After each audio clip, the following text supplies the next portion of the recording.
a doer. We need doers.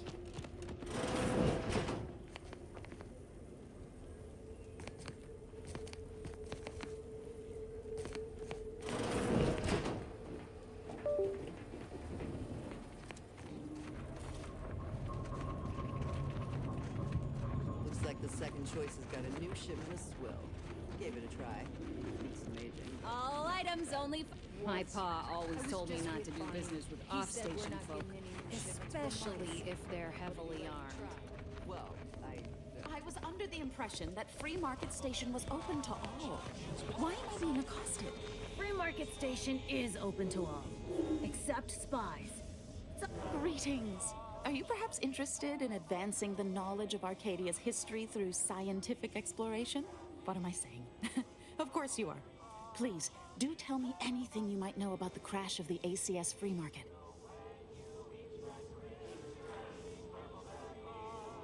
Drat! It's mortifying that my options would be so limited that I must resort to random chance to achieve my aims. Do pardon my forwardness. I saw that you were a new arrival, but I held out some hope that you might be able to enlighten me where the station populace has not. As an archivist, it's my duty to collect and record hitherto unrecorded knowledge wherever it can be found. But my earnest questions have been met with suspicion. You are correct. Unfortunately, I'll take that question to mean that I can't interview you for more information. Fiddlesticks. If some independent preservationist would be willing to assist me in discovering the truth, I certainly would appreciate it. That's great. I can offer you a stipend from my exploratory budget for anything you might manage to discover. Converse with the locals, peer into unturned corners, and see what your able hand might unearth.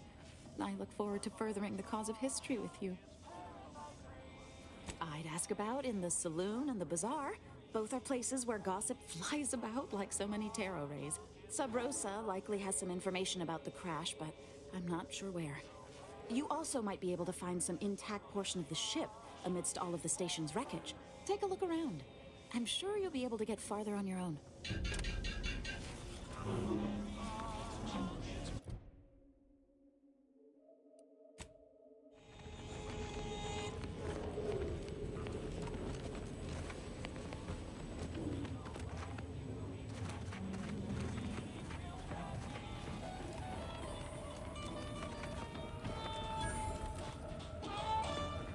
If it inflicts grievous bodily harm on other people, I've got it! Mind telling me if I still got both my eyebrows?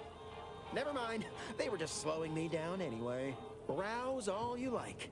Everything I've got is fine-tuned to perfection.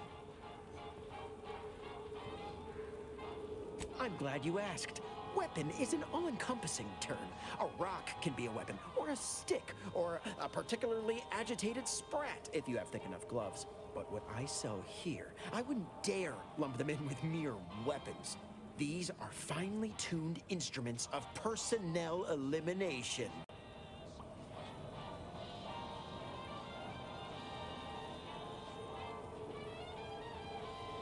I appreciate Cleo's ability to sell, that's for certain, but I have no doubt my artifacts of death shall impress you far more than anything her corporation can rush out. If you don't believe me, look for yourself. Feel free to go on a murderous rampage with what you buy. It's good publicity.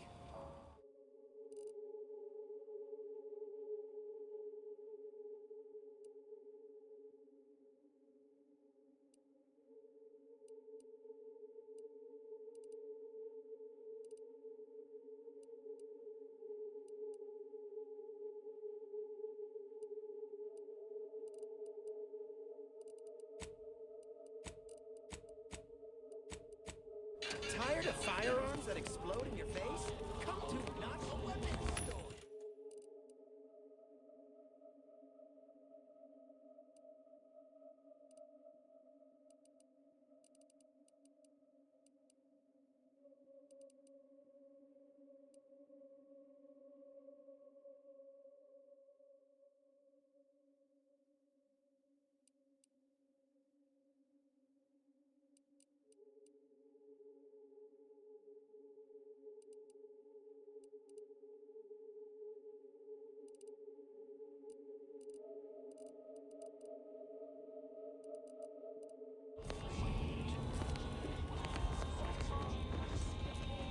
protect your loved ones, protect yourself.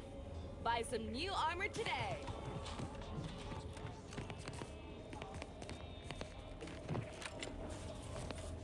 I feel I should address any allegations you may have heard regarding bloodstains on my inventory.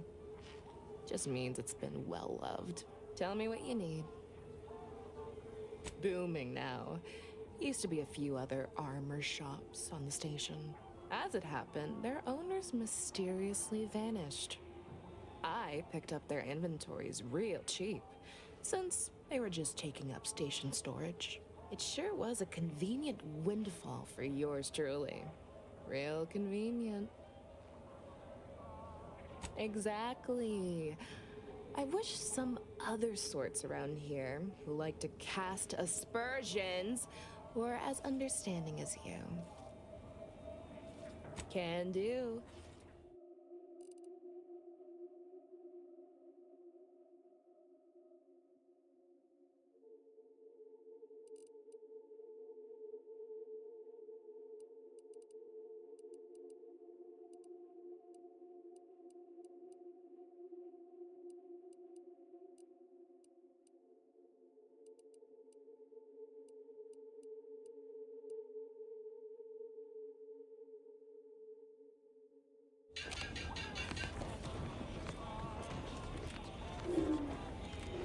Stimulants, medicaments, drugs.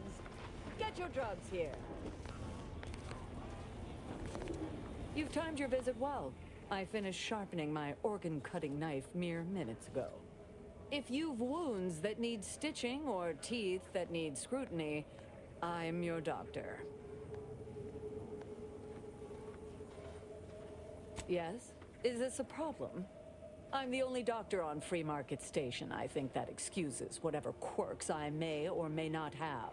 My prior faction demanded I strictly adhere to my vocation and forego the world of dentistry under penalty of death after a certain number of infractions. Suffice it to say, I'm pleased Free Market Station allows me to be myself. Medicaments and more, all sufficiently regulated, or thereabouts.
Anybody even listening to this?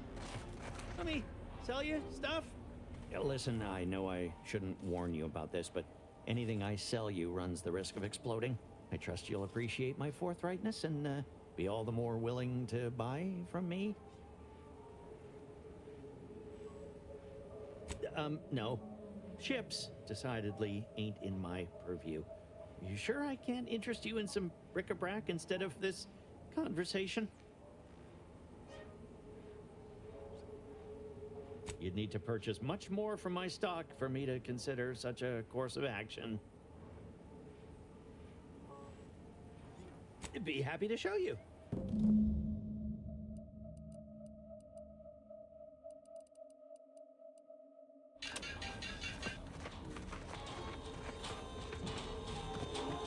Buy from me and live to tell your fellows about my smooch.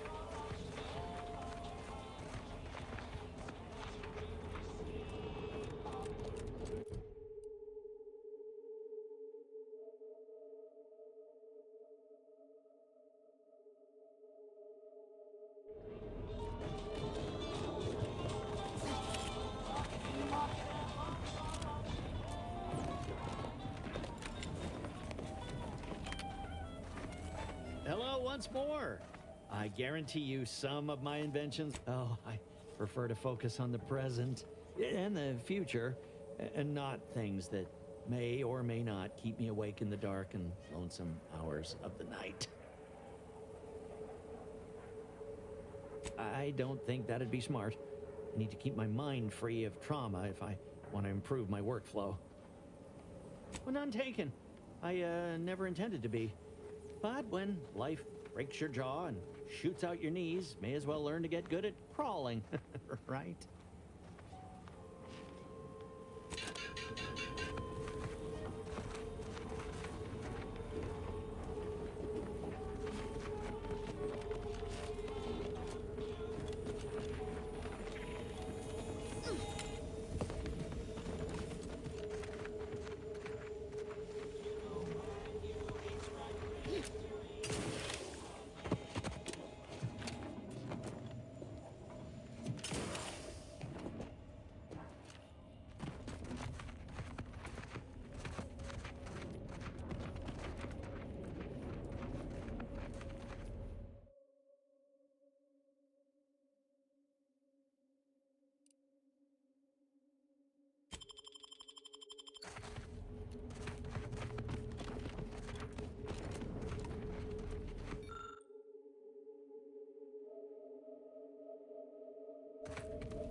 me? Please? Hello once more. I guarantee you some of my inventions will be working soon. In the meantime, I've plenty of miscellania for sale. Oh, I prefer to focus on the present. Are you an alienist? I ain't never had time to see one, but having one make a business call, maybe you're right. I'll give it a try. Before it crashed, I served on the free market as a secondary engineer, first grade. Had a colleague who was very talented, but not very good at hiding it. Supervisor saw her as a threat and demoted her to the engine room. She wasn't the type to take a blow without dodging.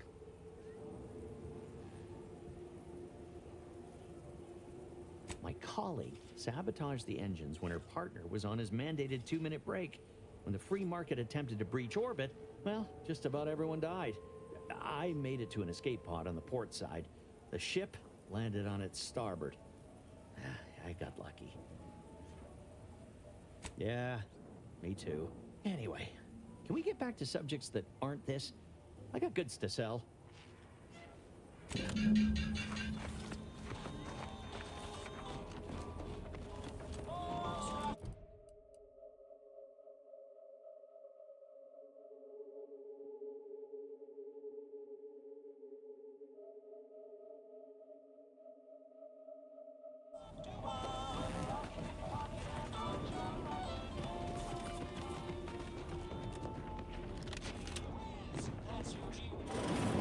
Beginning to reach the tail end of my patience. You will tell me the location of the broker. Lad, you ain't got much of a concept of a deal, do you? You ain't got nothing to offer, and a threat is offering less than nothing. You realize any other arbiter would have crushed you where you stand for obstruction of justice long before now? That I am flowing with magnanimity? Can't say I know what that word means, but if you're inclined to keep threatening me, only thing gonna be flowing is your blood out your body. Stranger, seen my fix? Hope you're about to offer to rid me of this damn fool. You cannot dissuade an arbiter from their sovereign-given duty, no matter how much of an irritant you may attempt to be. It is good that you have not. Some of my brethren are not as patient as I, especially with outsiders. We are the Sovereign's justiciars, tasked with upholding law as we see fit. And executing anyone who deviates, no matter how slightly they may do so. That is a gross misrepresentation. Everyone at this station has deviated more than slightly, yet I certainly haven't introduced them to my hammer.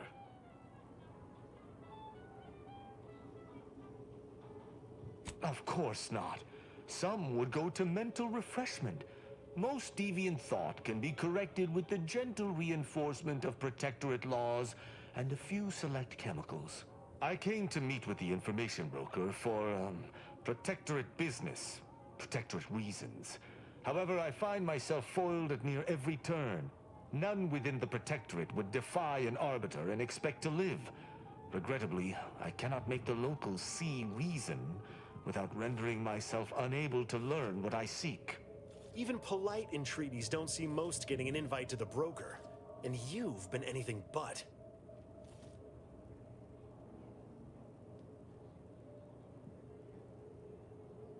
See, you may have thought you said have an audience, but what you actually said was let him assassinate. Do I look like a sentinel to you? No, don't answer that. My point is that if I wanted to kill everyone here, we would not be having this obnoxious conversation. No matter what this fella says, he's not going to convince me to trust him. He's a walking security risk.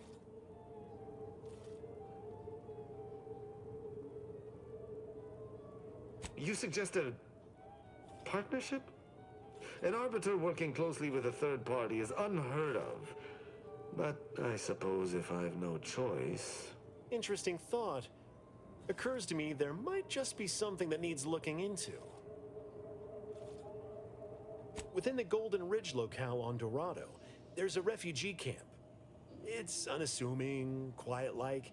Most of the folks there just want to be left alone. They see to the few needs they have by working with the broker. But we ain't heard from them in a fortnight and change. Serves to reason something untoward may have transpired there. You see your way to looking into that, maybe we'll talk. That's between them and Sub Rosa. You win or you out. Great! Take the lap canid with you. I've had enough of his excitability, and so have my customers. I don't claim to be pleased with the circumstances surrounding this co-investigation, but perhaps we may surprise one another. I'm Arbiter Tristan Rao. When I was an apprentice, yes, but not since. And certainly never with an outsider. I shall meet you at the camp. Let us hope we both arrive there intact.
Come now, Prospero, you've been on that stage hundreds of times. This perturbation looks bad on you, and you're not one for looking bad. Terribly sorry you've got me ruminating. A man of my persuasion shouldn't stoop to such self-deprecation, especially in front of prospective customers. You've identified me properly. But information transference is the lifeblood of Free Market Station. And if you want a transfusion, you'll have to grant me a spot of help. I'm in charge of keeping the patrons of the saloon entertained. Normally this does not present an issue, but I learned that an old flame of mine shall attend my next performance. My resolve is uncharacteristically flagging. I find myself fixating on the most minute of issues. I need something to bolster my confidence. She knows my real name. Prospero's just a stage title, as it happens. There's a certain kind of intimacy that I fear shall be difficult to ignore. Liquid courage has never failed me, but I have a discerning palate. The automac chef in the bazaar sells my preferred brand of alcohol, though it can be headstrong. You see, I can't just drink any old swill from the bar. My refined palate can only stomach one drink. Iceberg-aged whiskey. Something of a collector's item, I'm told. Now, if you'll excuse me, an artist must be granted solitude to properly amass his mental forces.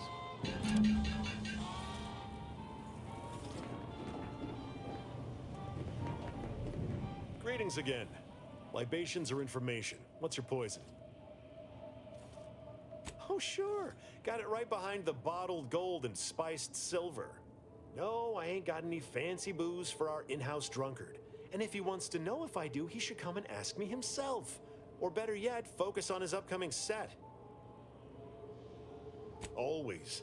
For example, there's some kind of hoity-toity collector type parked upstairs. Supposedly, she's willing to sell some of her collection if you impress her. Laws.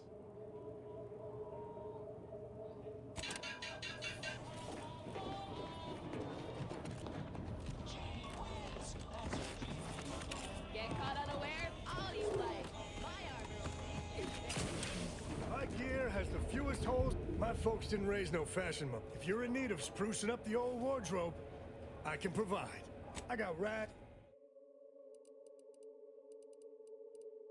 If you need coveralls, we got coveralls.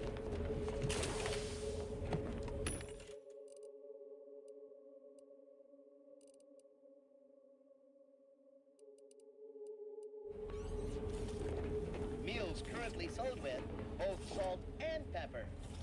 If you became violently ill after eating here, please feel free to write our stall an angry letter, then burn it. What may this unit rehydrate for you? All wet. Error. Road sales grandstanding, not. Welcome. What may this unit rehydrate for you? Yes, iceberg aged whiskey is currently on reserve for Prospero Paulo. Current customer is not Prospero Paulo. Unit cannot vend to current customer. Scanning error. Cannot ascertain identity of current customer. Purging all vending restrictions. Eliminating one restriction.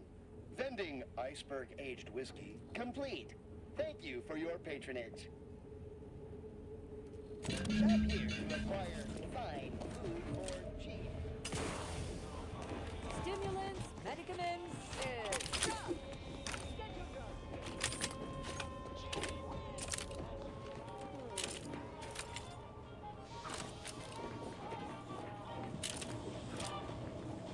As it happens, standing in one place and focusing on not being nervous does not, in fact, help one not be nervous. My friend. Excellent. Thank you. Very well. You wish to know about the crash, yes? Are you prepared for a sordid tale of drama and woe? Everyone knows that the free market's captain was a hopeless romantic, especially disposed to giving too much of her heart to those inclined to break it. The final betrayal came from a dashing rogue smuggler who vanished with most of her bits. The good captain had about all she could endure. Indeed she did. The crew attempted to wrest the controls from her to save them from their fate, but alas, too late! That's all I know. I thank you for your help once again. And now I must get ready for my set.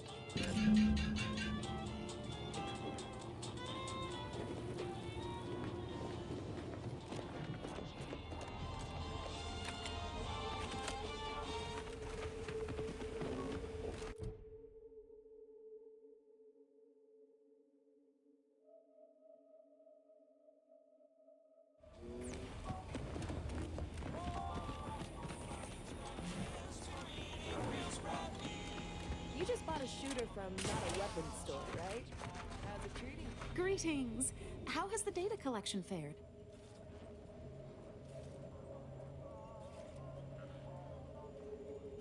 Finally, a breakthrough. Let's hear it. How did the ACS free market meet its end? So their highest-ranking troops can't even put aside personal issues for the collective. That can't be healthy. Aside from the crash, what occurred in the ship's final moments?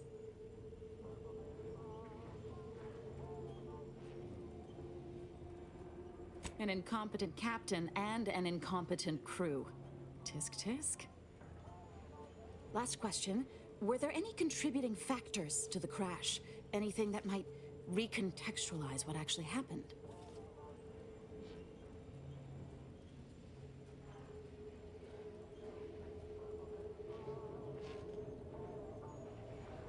Failing to recognize ability? Seems Auntie's choice is forgetting where upward enters into the phrase upward mobility. Thanks to you, my report is complete. Here, something for your considerable help. Auntie's choice seems to be inundated with its own problems, technical and personnel alike. We should have ample opportunity to use this for propaganda purposes.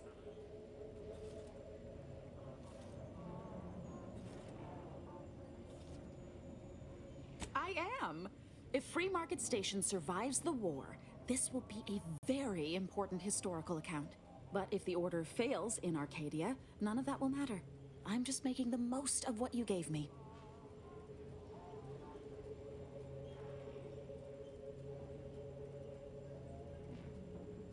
Oh, I'd be happy to. Anyone willing to further the Order's aims should be treated as a friend, in my mind. Now I need to get this report to my superiors. Thanks again.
Another challenger approaches.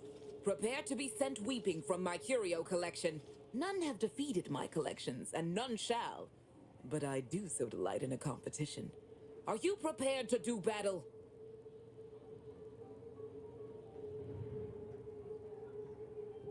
The Spectrum Dance Saber, a prototype weapon of Auntie's heyday. I shan't spoil its implications, not unless you prove your worth.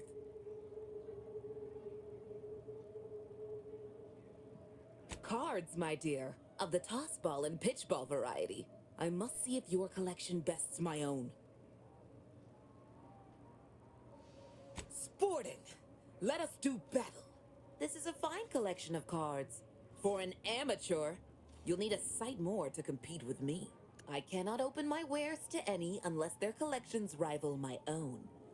I hope you understand. Feel free to return once you have bolstered your ranks. But know that you shall still not defeat me.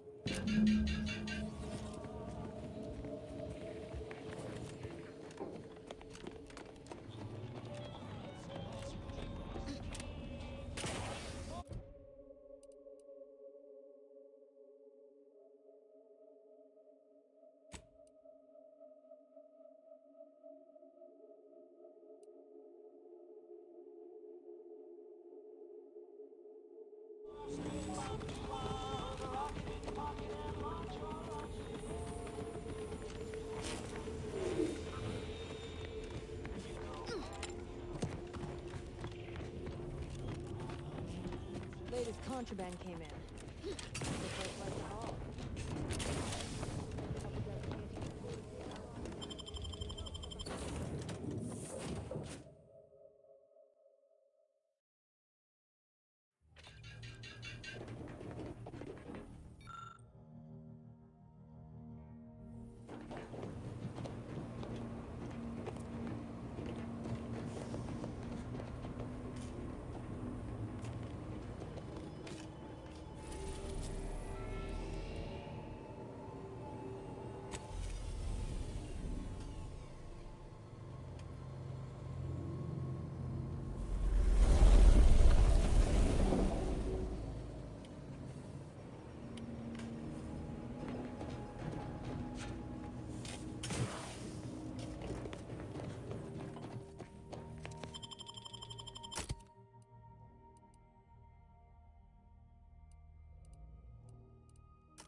So you did come.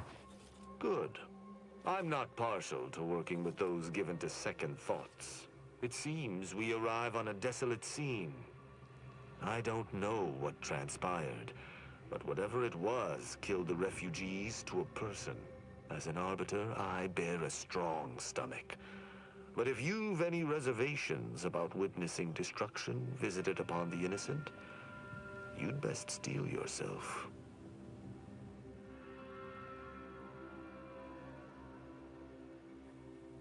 I've some theories on the refugees' killers, but I remain unsatisfied.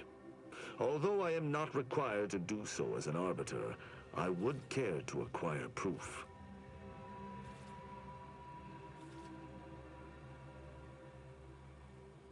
We operate under the Sovereign's indefatigable will. Thus, we do not need proof. But my training was somewhat unique in that it emphasized the value of thorough investigation. Let us comb the remnants of this charnel house.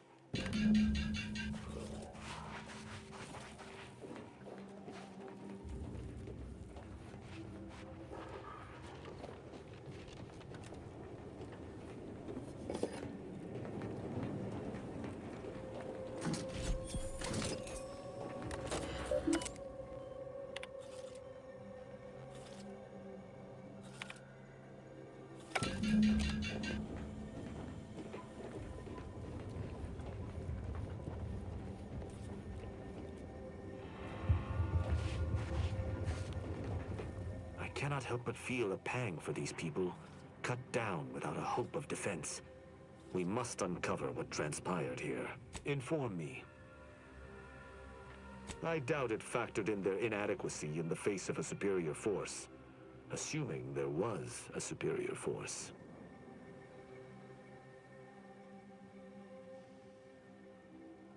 An apt theory, yet there are no signs of a large force's egress. The automech should have mounted a consistent defense, but there are no signs this occurred. Did you have anything else?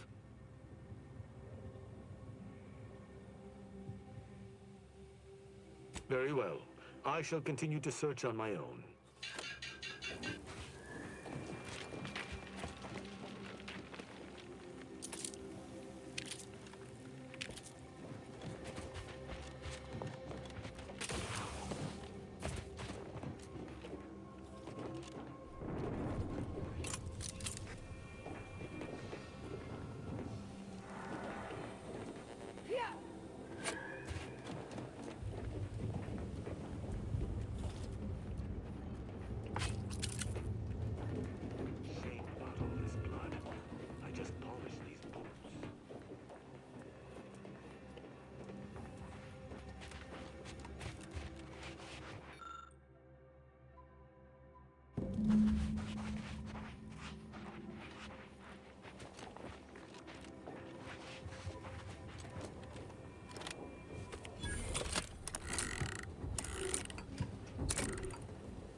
It's an incisor, all right.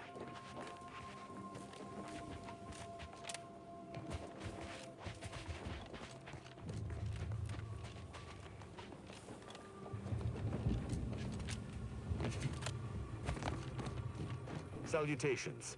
Has your search uncovered anything of remark? You've been busy. What did you find? An encampment such as this normally would possess no means for long-band communications. Was there anything remarkable about it? That it is. Size alone does not merit significance, however. Did you have anything else? That auto-mechanicals would fall in the camp's defense is logical. That there would only be one is not. Did you notice anything interesting about it? Then it was fighting blind. Doesn't seem like something a defensive automech should be doing. You're certain you've combed the place to your liking? Then let us debrief and see if we can deduce what transpired here. Have you any theories as to what killed these people?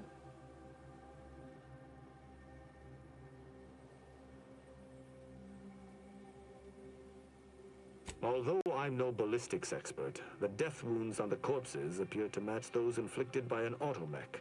Have any theories about the automechs that did this?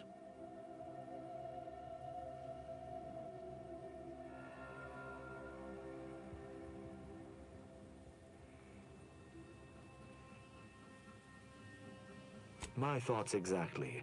How do you believe they were compromised?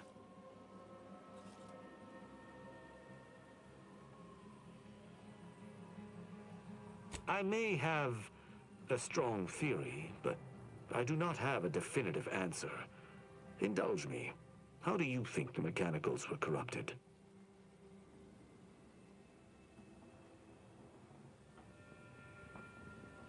I submit that the refugees predominantly used the local shortwave tower to control their automechs. The saboteur commandeered it and sent out an override. The only remaining puzzle piece is why. Why go through all this trouble to eliminate a handful of isolated refugees? Agreed. I do believe that relay is of Protectorate make, and the refugees most certainly didn't build it themselves. They were likely Protectorate as well. I hypothesize that they used it to listen in on Protectorate communications, then sold what they learned to Sub Rosa.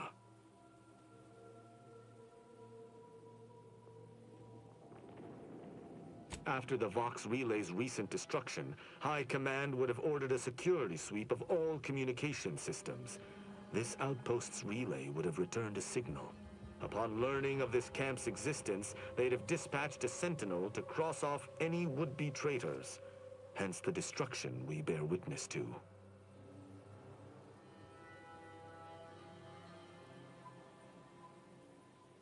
I admire your enthusiasm, but these refugees were traitors to the Protectorate, though I still believe there was a solution here beyond complete annihilation. Now with that finished, we...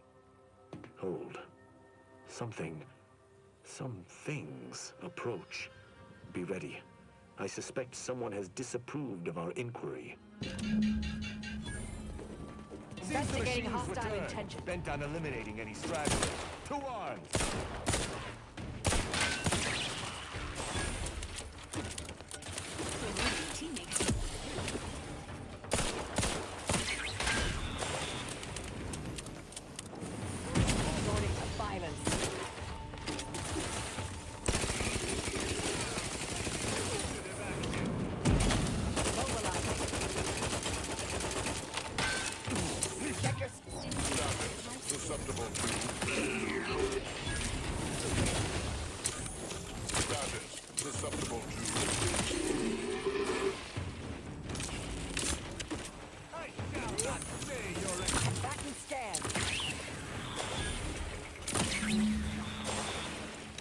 Was a hardy engagement.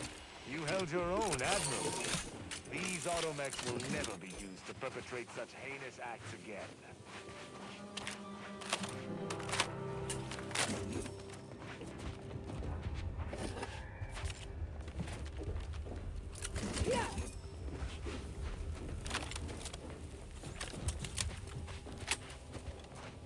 I believe we're at the end of our investigation. The prospect of sharing our findings with the broker isn't terribly appealing, but we've little choice. I will locate my wretched Sub Rosa transport and return to Free Market Station. Pleasure fighting beside you. Be sure you return to Free Market Station to debrief with me. Despite our work here, I somehow doubt the broker would grant an audience to me alone.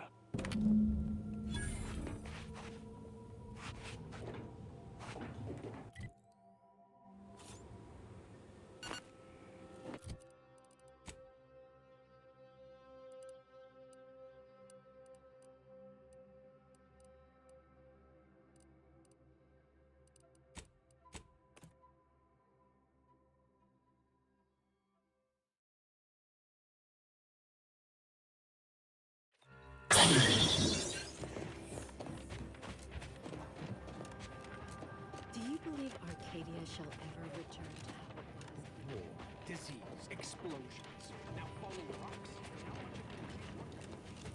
Can you believe we almost moved Be into the advised that explosion local zone? hostilities have compromised the geological integrity of the surrounding terrain. Please watch for falling rocks, structures, got your numeral. and dismembered limbs.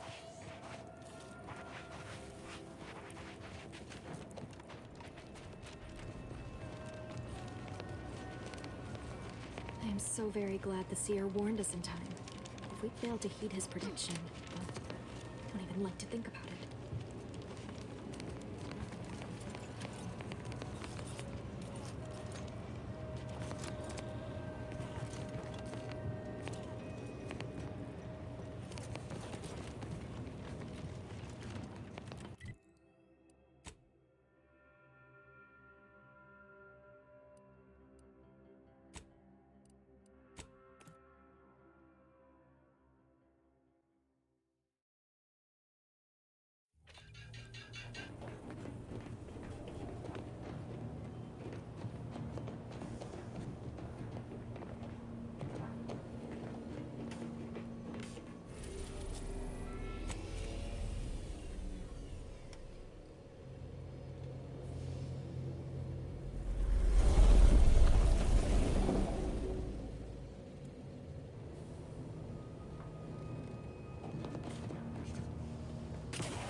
How are the informant lines treating you? Hear anything good? I just don't get why we have to buy our own weapons from our own merchants. Got people who can filter us better here.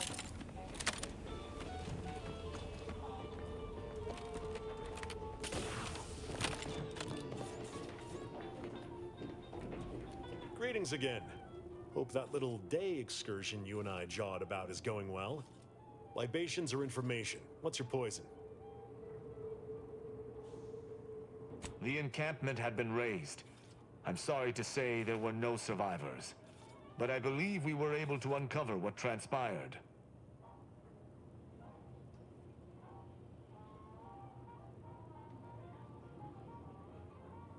We managed to accomplish our goals.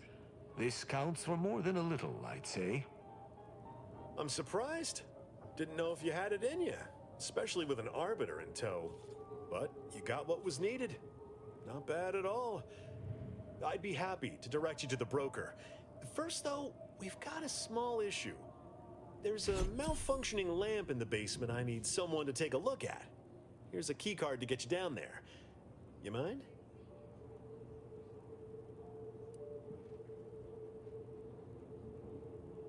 Sharp. I like it. Thank you kindly.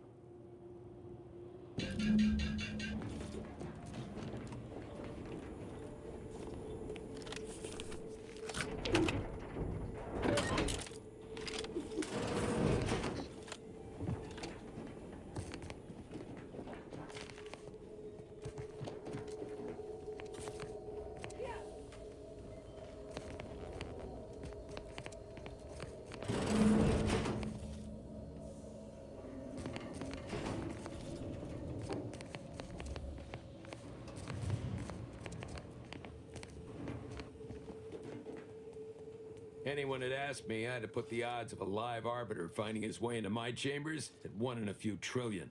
Good that you didn't come here for blood, Arbiter Rao. Barney would have sniffed it out and broken you in twain. And I do disdain mopping up Protectorate corpses.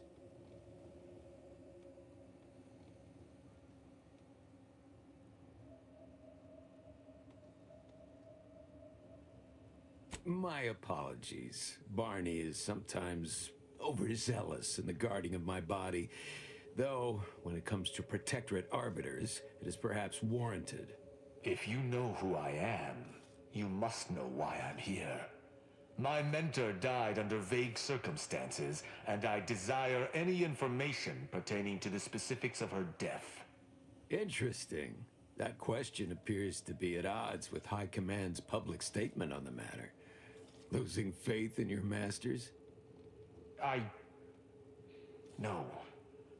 But I cannot shake the sensation that something was awry with her passing. If you know something, tell me. Please.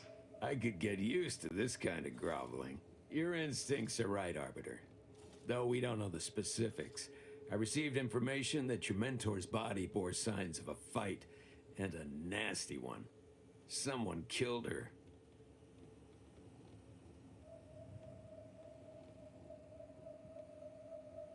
I shall in time, when fewer prying ears abound. If that's all, I think you'd best get along. I prefer not to sully my quarters with Protectorate lackeys. Live ones, anyhow. And I prefer to limit my time with scheming blackguards. Let us take our leave from present company. Speak to me outside if you would. There's something I'd care to ask you.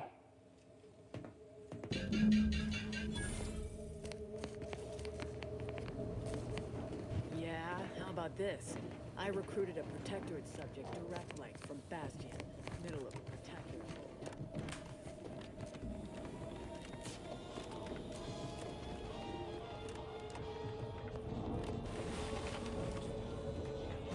The role of the Arbiter typically does not require the assistance of others. We are expected to act as wholly independent entities. But I fully realize that had I not your aid today, my investigation's progress would have stalled and withered. During our investigation, I gauged your trustworthiness and did not find it wanting. What say we travel together?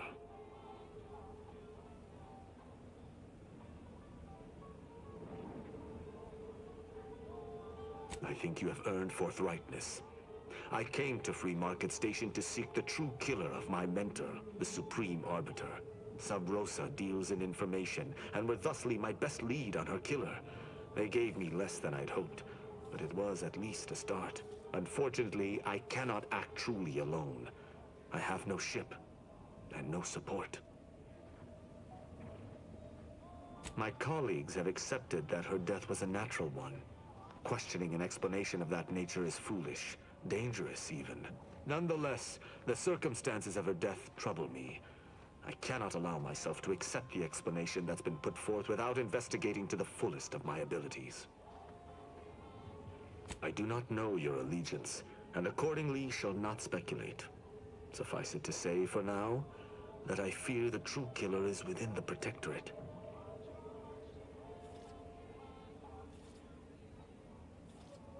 I will keep to my convictions in any case, but I understand.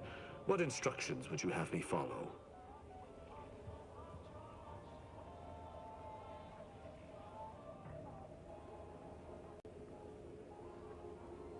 I should have considered this eventuality. I will listen to your words, and I shall follow your orders. I will not assail enemies of the Protectorate without your consent, though I will not like it. But if my sense of duty outpaces my willingness to comply with an order, or if you attack my brethren unprovoked, our relationship will come to an abrupt end. Excellent. I hope our working relationship is most fruitful. I'm sure we shall discover much together. Incognito is approaching maximum crew capacity. Note, due to its size and weight, the hammer is included in that estimate.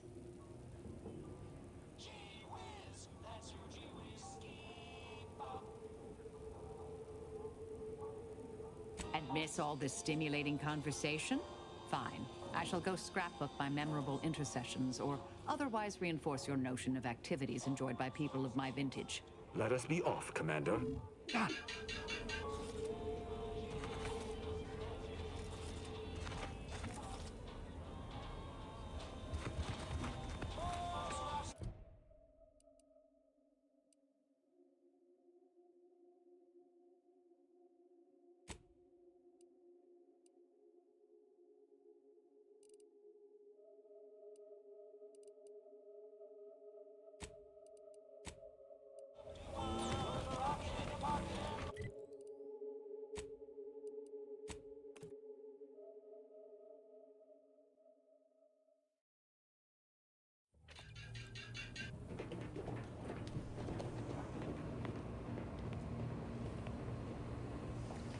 Marisol's something, huh? She had everyone fooled, and then she turns around, exposes Svoboda for what she is, and reveals herself to be the endpoint. What kind of name even is that? She reminds me of the serial heroes I wanted to be just like when I was a kid. I'd tell her if I thought she'd appreciate it. There's something inspiring about someone who knows exactly what they are, and entertains no nonsense. Anyway, this is me saying I think she was a good get. Much better having her in our corner than staring down the barrel of her gun, that's for certain. She's probably already got bugs listening in on us, so we ought to just stop there.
Maintaining close proximity to a rift of that magnitude is not advised. Some light dissociation from reality may occur. Good evening. On behalf of everyone in Auntie's family, I want to thank our hosts for securing this wonderfully austere venue to begin our negotiations for peace. With tensions being patched in Golden Ridge, I am certain we can both profit from a merger. But surely the good Vicar Laureate and his fellow shareholders have some thoughts? Madam Vice President, I and my fellow counselors remind you that this is no merger, but an alliance.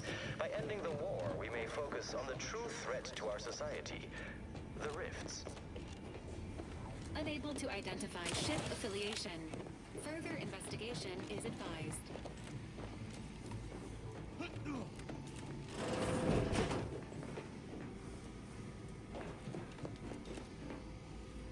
Violation notice. This Earth Directorate satellite has been tampered with and its data extracted. Recommended course of action. Apprehend the perpetrator. Architect's mercy. Is that supposed to be some manner of satellite? It looks like it was assembled by a drunk, blind waste technician.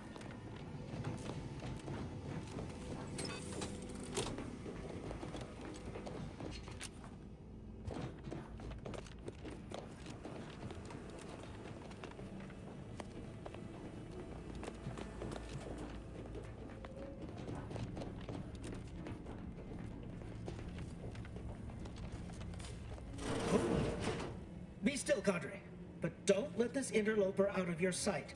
It's you, is it not? The one Agent DeVries warned me to expect? Well, see here. If you intend to stop me, you're far too late.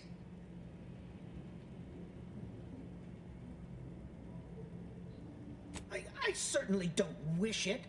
Yet my health is of far less import than ensuring our mission success. I've already cleared the way for my associates into the station. Switching to interrogation protocol. Preparing knife. Knife prepared. Determining ideal location for first incision. You'll do no such thing. My willpower is stout, my loyalty unshakable. And even if by some low chance you could extract my knowledge, you'll never truly understand.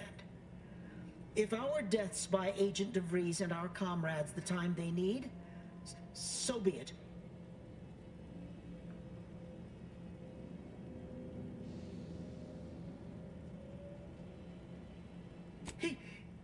That matters not.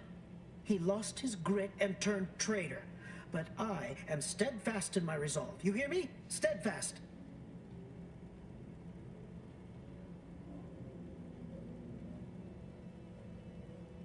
I was warned you might try to lure me in with niceties, with professionalism, before going for the proverbial throat. I won't have it. But it doesn't matter what you do. The rest of our team is pushing forward. Agent DeVries is right. The only way to save us from destruction is to save the Order from itself.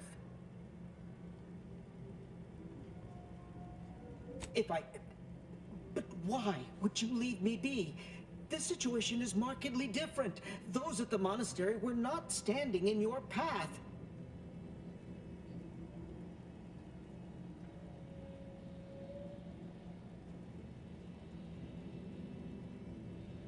How can you say that without knowing me? And mean it? Your resolve is unmistakable, and it's quickly becoming all too clear I've no option left but to trust you. Fine then, I surrender. See this screen? Agent DeVries' orders for each of her strike teams are here for the taking. One team is in the next chamber, in fact. They're using the Seer's codes to gain control of the automechs and secure the station. All while Agent DeVries makes for the forum chamber to eliminate the delegates. You'll also need this. Her guards have commandeered some frightful reinforcements, and you'd do well to find the control hub to disable them before you're spotted. That's my end of the agreement upheld. If you truly intend to stop her, best be on your way now. May the numbers guide you.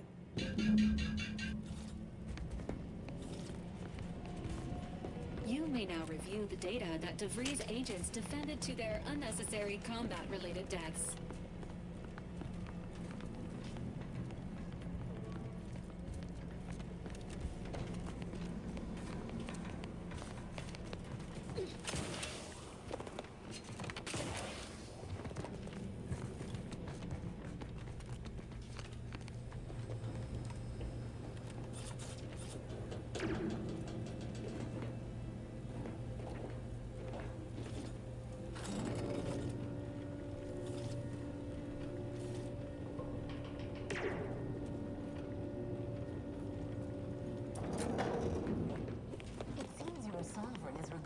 A fuse is required to proceed.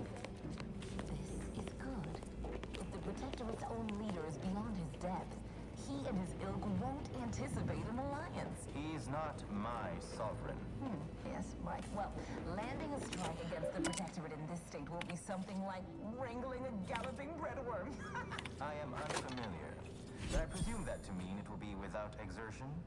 If so, then you are perhaps even more ignorant of Arcadia than I calculated. The Sovereign, guide him, is as ineffective as you've suggested. But his advisor, the Consul, is not.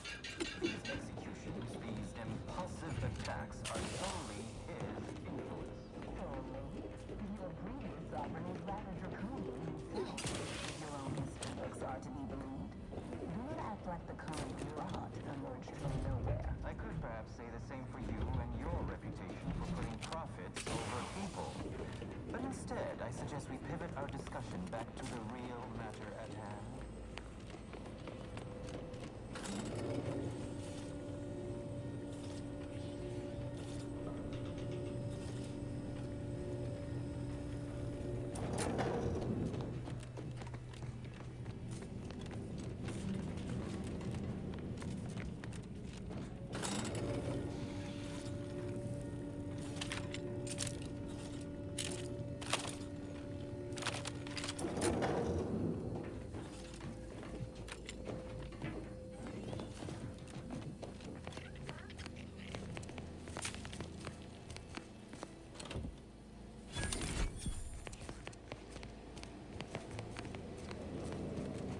At its height, greater tranquility.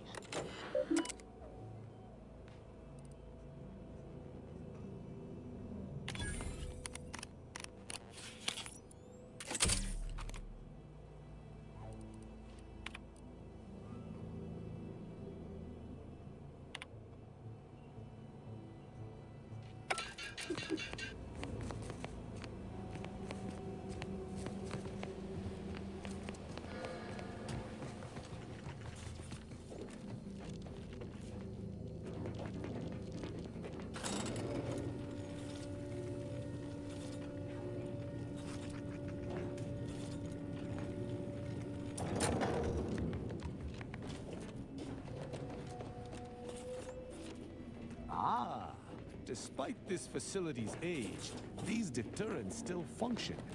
The wonder of Protectorate technology. Though it does mean we'll have to seek ingress elsewhere.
Be advised, station security forces are under hostile control.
Health benefits available at your request.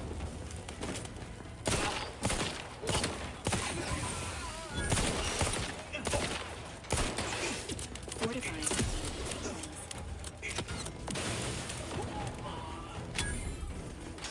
Promoting. I am loath to admit I require medical assistance.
quick mental calculations, I do see merit in your last declaration.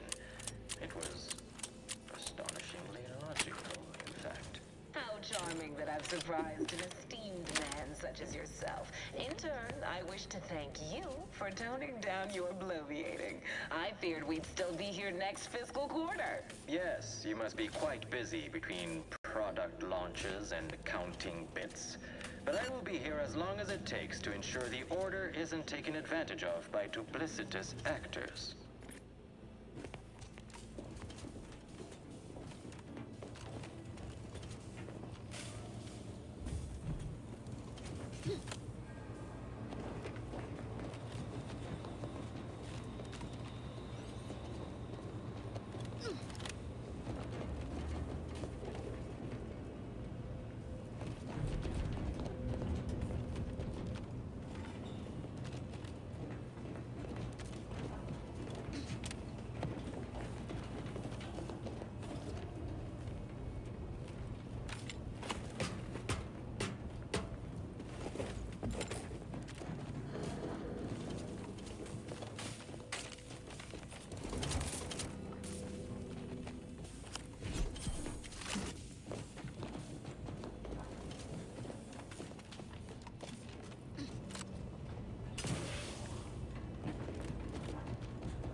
Once more to Golden Ridge. I am grateful we could come to an accord after that unfortunate attack on our first opportunity, but many questions remain. Of course. Allow me to offer this bit of data, then. The true culprit of the attack was a proctor named Svoboda. My brain found her out and promptly executed her. Ah, so the Order is capable of decipher. I had doubts after hearing about the monastery.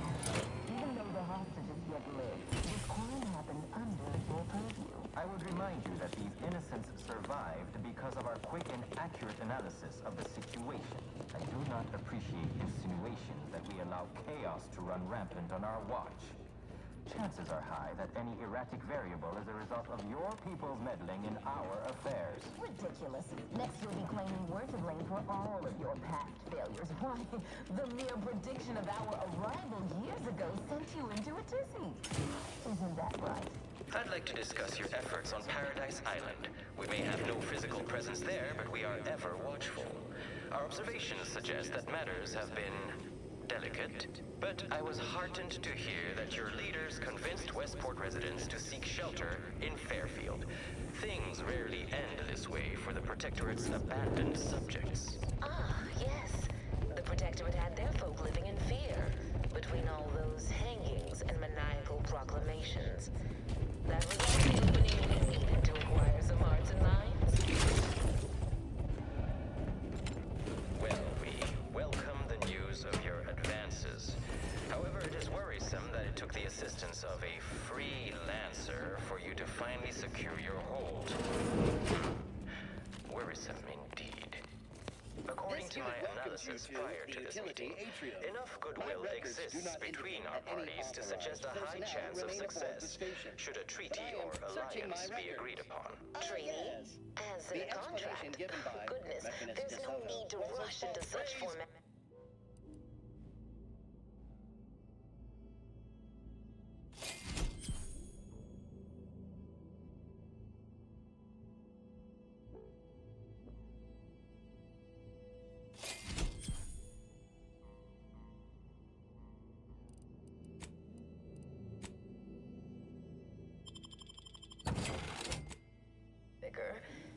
especially when so much has yet to be discussed.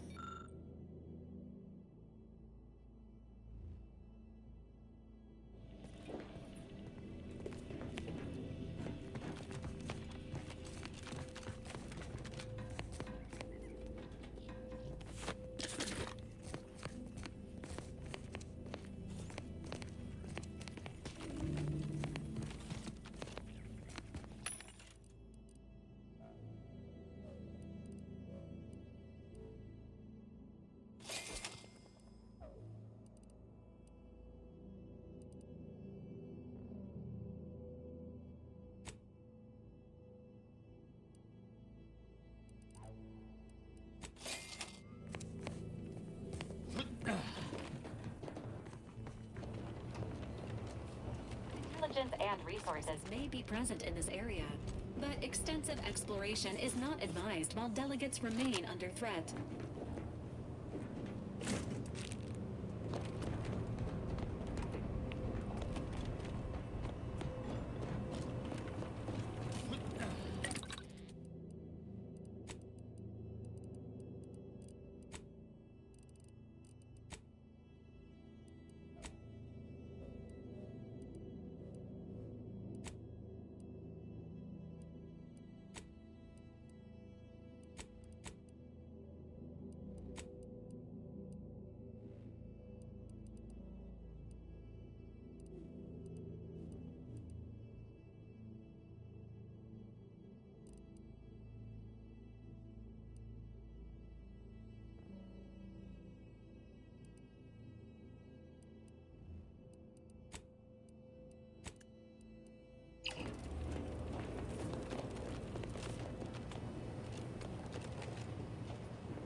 By my estimation, we formed an alliance, say, with an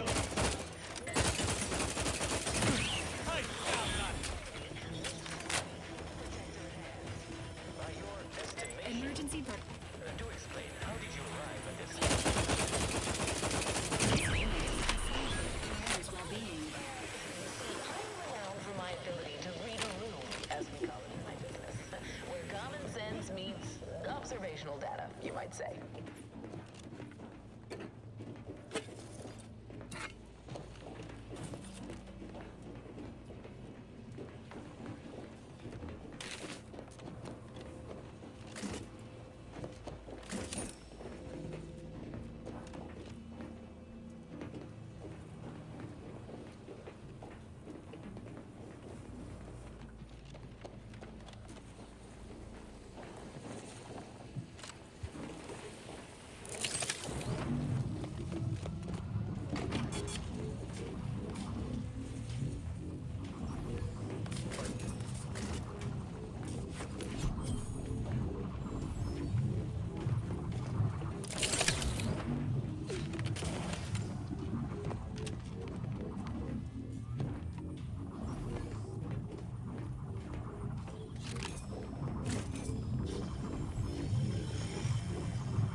This silence is deeply charged. Come out, knaves! Engage us openly!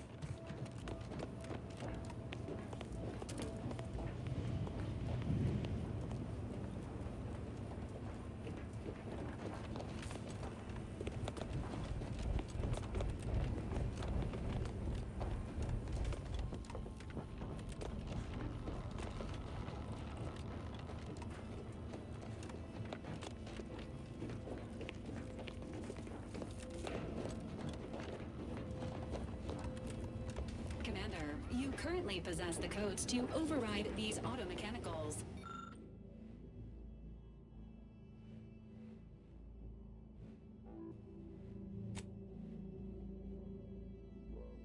Access the controls nearby in order to do so.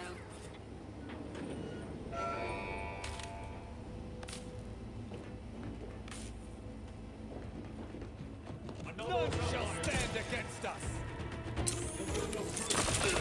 This next shot will miss.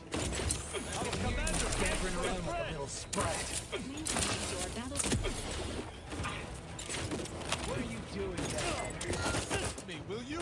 My death would be a stain on both of you!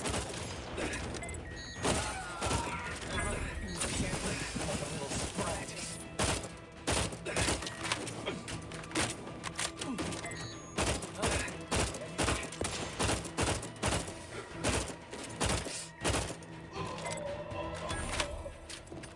You have my thanks and my hammer.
At your word, I shall charge!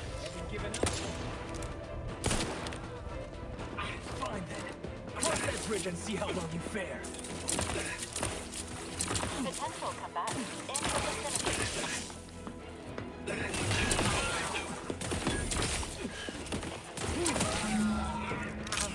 Updating delegates' likelihood of survival based on all available factors. Warning. Delegates in imminent danger. Hurry, Commander.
needless bloodshed when we may yet come to an accord. I remind you that a contract signing may still be a ways off.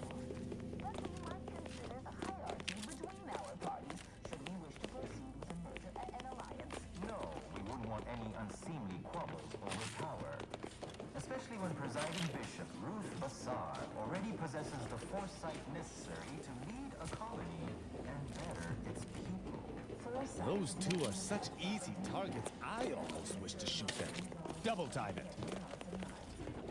Unification is what you want. Ingenuity is what you need. So you think that your people should rule? I certainly won't downplay the powers of persuasion here, but Arcadian matters are best suited for Arcadians. We actively collect data to understand how to serve our people, after all. Look no further than the abbot, who welcomed refugees to Matriarch's mercy. Yet he struggled to feed and house them properly. You have a nasty habit of arriving at the wrong time, Commander. History repeats itself, doesn't it? You show up attempting to disrupt my plans, only for me to submit you to an untimely end, though I'd no wish to. I only did what was necessary back on Horizon Point, and I am fully prepared to do so again. These delegates you came to save, I'm killing them both, and any hope for peace will die along with them. This is the only way if we hope to close the rifts before it's too late.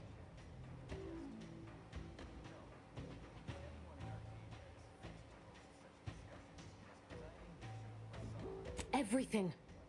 The Order is on the verge of learning how to control the rifts. They just need the right data, and a prototype modulator that's hidden away in a Protectorate lab on Praetor.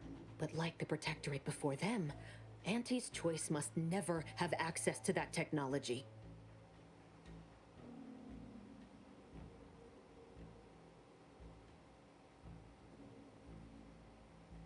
No. The Order's seers approached me after I arrived in Arcadia, and proved to me that I needed to act, to stop the Protectorate's rift research from annihilating our galaxy. You were an unwelcome variable. Prior knowledge could have changed your actions, and the Seers had predicted that you and your team would perish in the process regardless. I tried to put it out of mind when you and I first spoke. I had to focus. But all I could think of was the cost I was being asked to pay to ensure the mission's success, and I forced myself to complete it. I trusted that with Horizon Point's destruction, humanity might be saved, but it wasn't. It was only the start. I must finish what I started.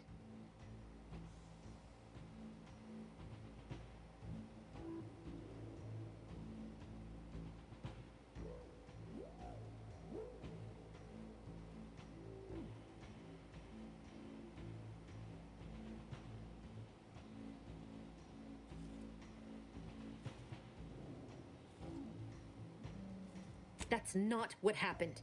Your presence disrupted their equation, and the mission could not risk failure. And I didn't kill any of you. I simply did not interfere. Whatever you think of me, it wasn't so simple to sit back and listen as they met their ends. Every instinct I had was yearning to act, but I could not.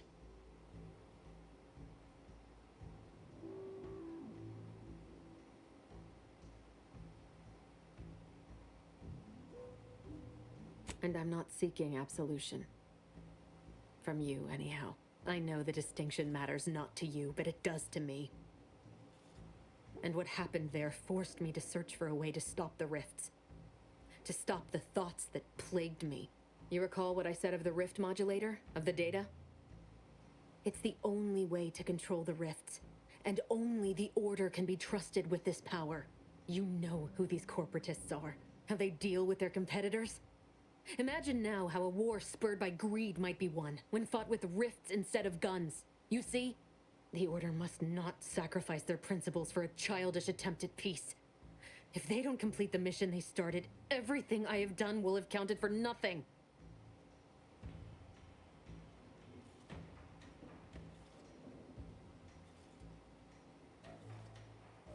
Is that so? Please then. Enlighten me on how you might save the Order from itself.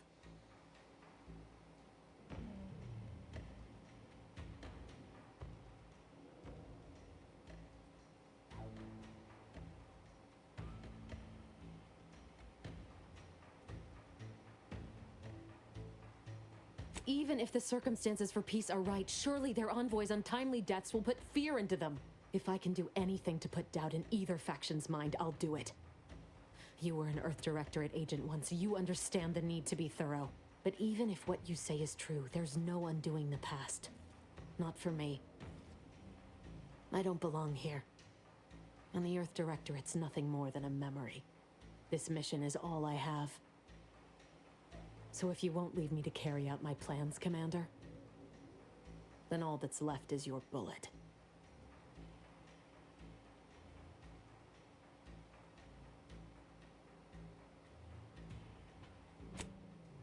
Savannah. I was never a good friend to her, even when she was all I had. Sometimes I thought her a fool for putting such faith in me. But if she still does, maybe. No, it doesn't matter. You've made it clear you despise me for what I've done to you, to your crew. Now you wish to convince me that you want me to live?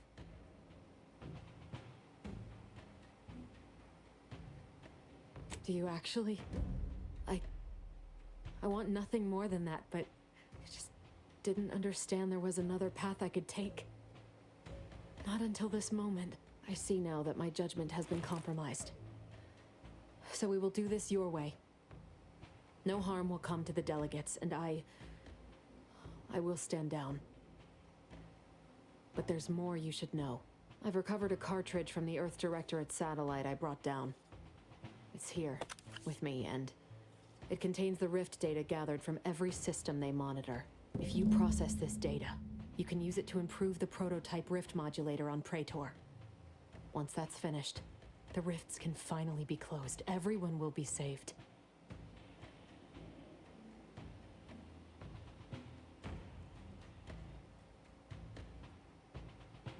Because, whether you believe it or not, you are the picture of an Earth Directorate agent.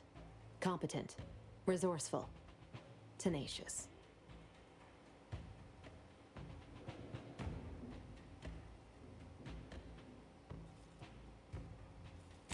Do note that I praised you as a doer, not a thinker. It's a fine quality to have amidst the chaos. As for me, I've reached the limit of what I can do here. But you can still save us. And that cartridge will at least give you a head start. There's also a high-priority message from the Chief of Ops on there. I was unable to decrypt it, but you certainly have the means to do so on your ship. It may be 3 years old, but hopefully the information it contains is still relevant. Here, it's yours. May the numbers guide you, Commander. Wait, what in the void is that?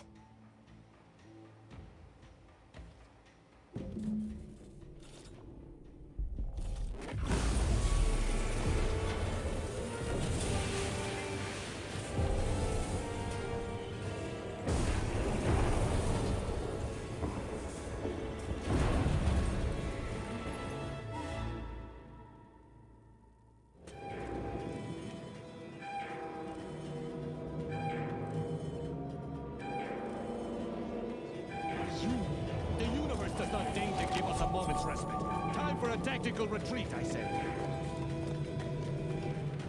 Follow me, quick!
This is an urgent message for all Earth Directorate agents.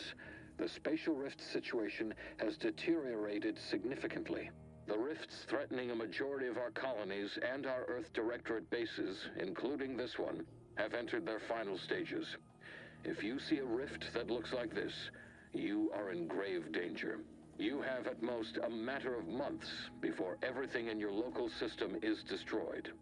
The seriousness of this situation cannot be overstated. Therefore, Directive Alpha Omega is hereby invoked. You are fully authorized to do everything in your power to find a way to close the rifts. Along with this message, the entirety of our rift data has been sent to your local surveillance satellite. Analyze this data. Law willing, you will find a way to unlock any secrets it has resisted yielding to us. The fate of humanity now depends on you. Acknowledging receipt of emergency mission parameters update, including activation of Directive Alpha Omega. Commander is now released from any and all agent guidelines.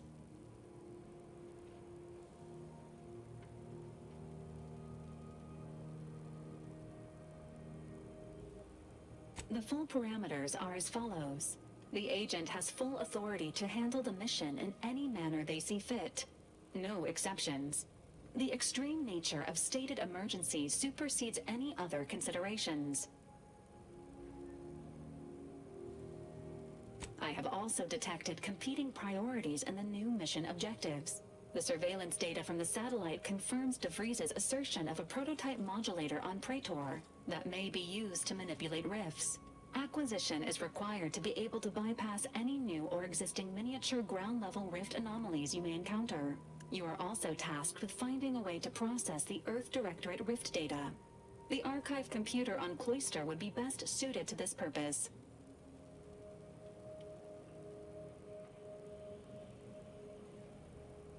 The prototype rift modulator is located within the Interstitial Reconfiguration Center. Information on the center indicates it is a laboratory dedicated to the study of rifts. Reaching the lab may involve violence. A Protectorate blockade has been erected between our designated landing pad and the center. The Archive is the largest and most powerful computer in existence. It is built into the moon of Cloister, and was built by the Order of the Ascendant with the Matriarch's input. Control over the Archive has changed several times since the invasion. Currently, the Protectorate has possession of it. Conclusion: the Archive will not be easily accessible. Agents are permitted to cooperate with local governments and other political entities at their discretion, even under normal directives, which you are no longer bound by. Both Auntie's Choice and the Order have previously controlled the Archive, and may be open to working with you to regain access. Seeking their assistance is recommended. Coincidentally, both delegates also escaped the station and have sent messages expressing gratitude. It seems they feel they owe you their lives and have asked to meet with you at their respective headquarters.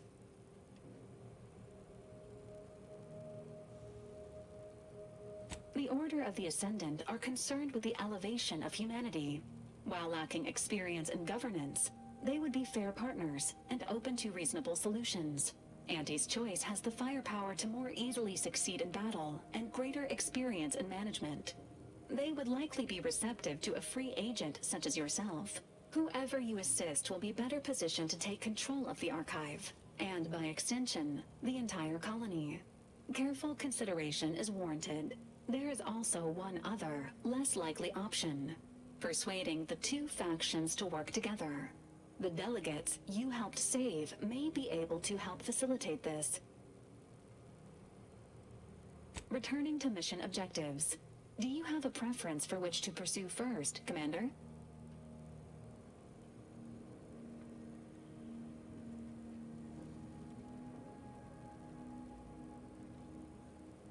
Acknowledged. Due to the rift's expansion, both Cloister and Praetor show a high preponderance of miniature rifts. Proceed with caution. It is worth noting that the Order of the Ascendant is headquartered on Cloister. You have also received a message from Auntie's Choice. This unit can relay its contents now, should you wish. The message has also been sent to your private terminal. Greetings, morally gray potential contractor. You've been pre-selected for membership in Auntie's Choice Esteemed Invaluable Disposable Agent Program. Report on board the ACS Undisputed Claim for details on this exciting opportunity. Signed, Auntie Cleo. It appears you now have permission to visit Auntie's Choice headquarters aboard its flagship, Commander.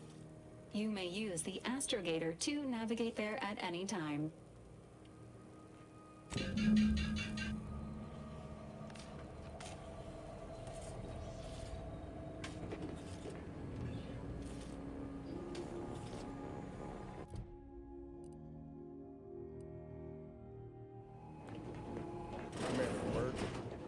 What is wrong with you?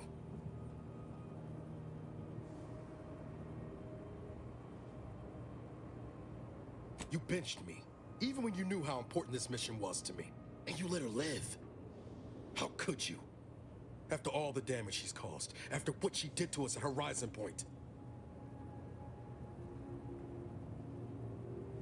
Tell that to Helen, or Wade, or Eric. I should have seen the signs.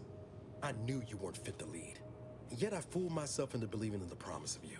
Give me one good reason why I should spend a single moment more under your command.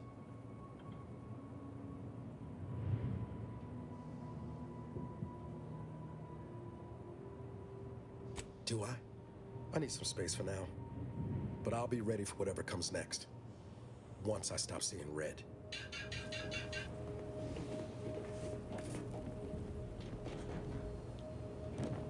Never thought you'd manage to save DeVries along with the delegates. They could be good allies when we look for help closing the rifts. Assuming DeVries sticks to her change of heart. There's one thing I can't shake, though.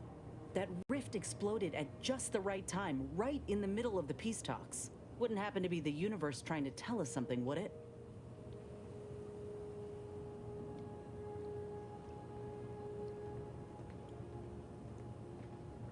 I reckon it's saying that all our political machinations will mean nothing in due time. Nature will always defeat us. But we can learn to work with it, like with the Rift Tech. By the way, what DeVries said about Auntie and the Rift Tech, don't take it to heart, huh? Auntie ain't an idiot. Much as she loves business, reckon she loves self-preservation even more.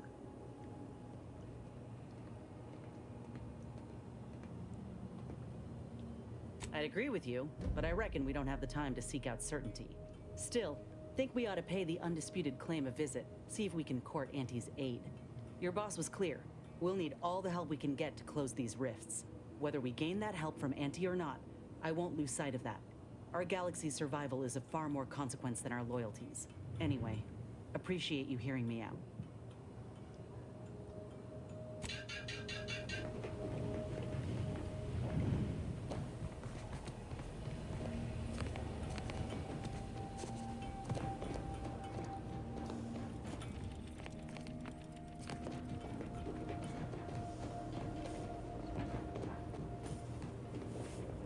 I'm glad we made it off Greater Tranquility Station. Presumably the delegates did as well. I'm pleased we prevented their murder. But they remain my enemies, peddling a false peace. I only hope we do not pay for this decision in the future. But let us focus on the task at hand, saving Arcadia from the rifts.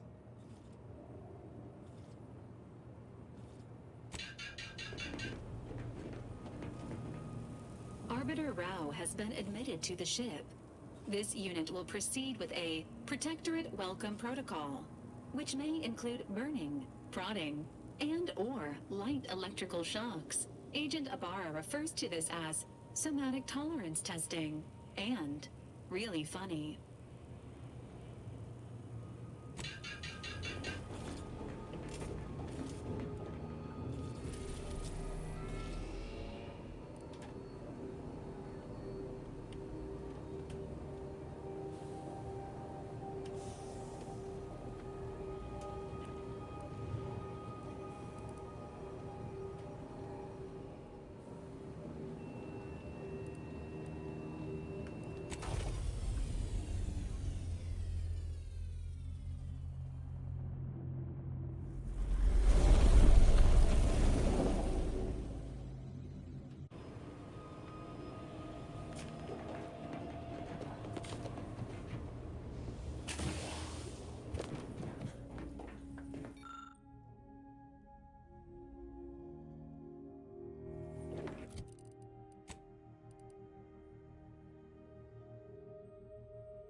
offering a warm welcome to all visiting Auntie's Choice employees, affiliates in training, and ethically gray consultants who labor with committing to a side.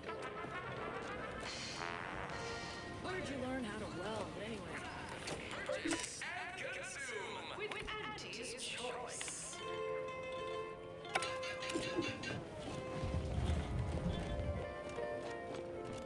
As your peerless leader, unparalleled business acumen, the occasional volunteer.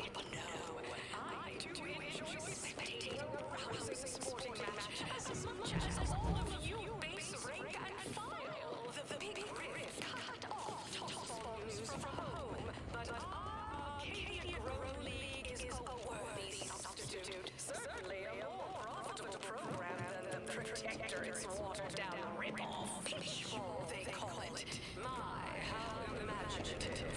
These rats are due for eating. Where are the ones bound for Praetor? Hey, you haven't seen any loose Raptidons running around, have you? A what now? Oh, a coworker had one of those once. Next thing you knew, poor bastard up and died. I had to work double shifts for a week. Unbelievable. Last time I got stuck with the blame for someone else's ineptitude, I got demoted 2 full ranks. You wouldn't happen to be someone well-versed in weapons, explosives, and/or advanced hand-to-hand fighting, would you? And, you know, work cheap?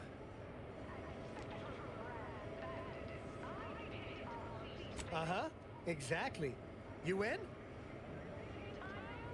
Oh, good. Someone competent and undemanding. If the Raps aren't here, they've got to be on the creature combat conditioning deck. Unbound and undoubtedly pugnacious. This here card will give you access to the elevator at market compliance. That, in turn, is behind the value-added esplanade next to the entrance to head office tower. See any Raps loose there? Shoot, explode, or thwack them unsparingly. We're pest trackers for the corporatists now? Do managers not count as pests as well?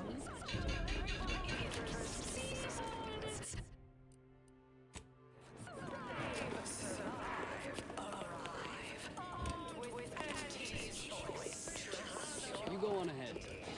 I'm shilly-shallying about what to do. Please have identification, transfer work, and a reasonable bribe at the ready. Ah, you're not a transfer or visiting Auntie's Choice employee. I'll need to check your current standing with corporate affairs.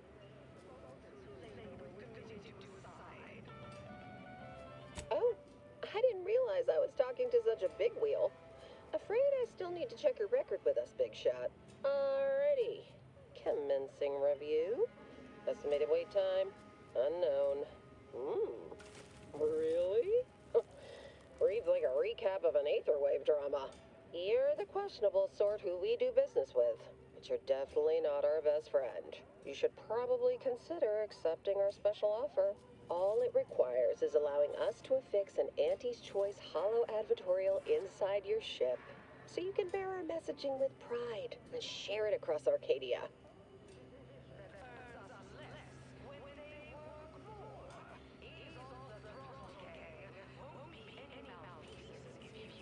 Good question.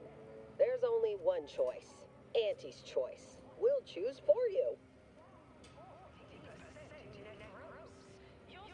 Fine, go on in.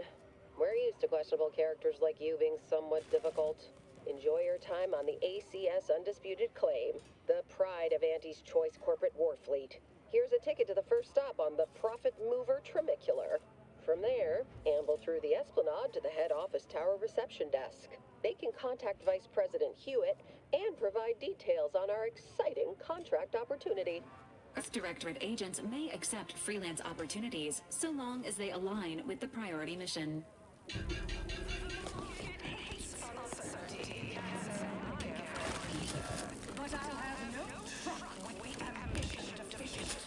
Spare me your sales pitch.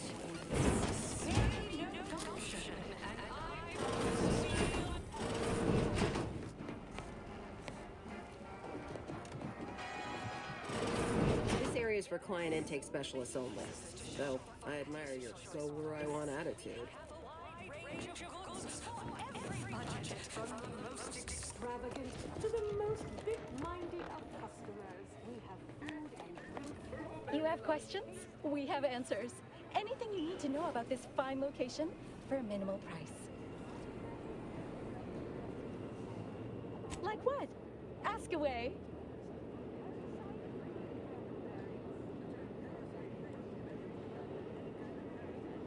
Definitely the best choice. It's a tray-exclusive VIP saloon on the value-added Esplanade. The private elevator up to it is directly across from the recording studio. You're not thinking of trying to go in there, are you? Oh. Oh. Good luck. Anything else you need to know about this place?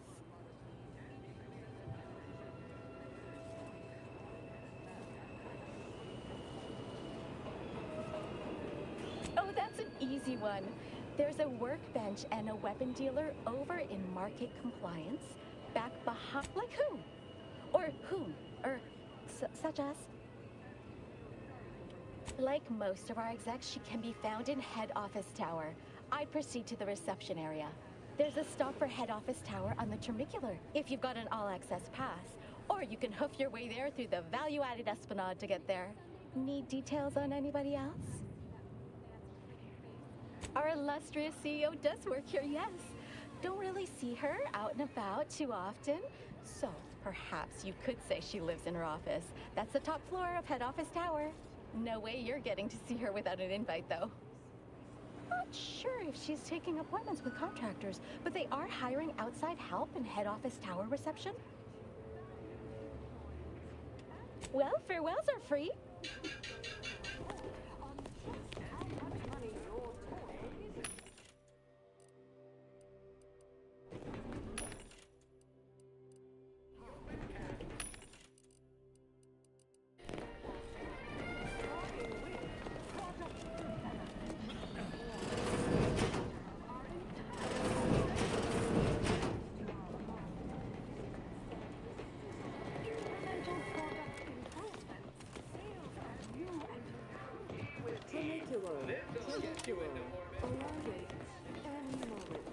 Approaching station. Client intake. Hide the purple worm! You'd make a great lower manager. Please maintain control of personal belongings on the tram at all times.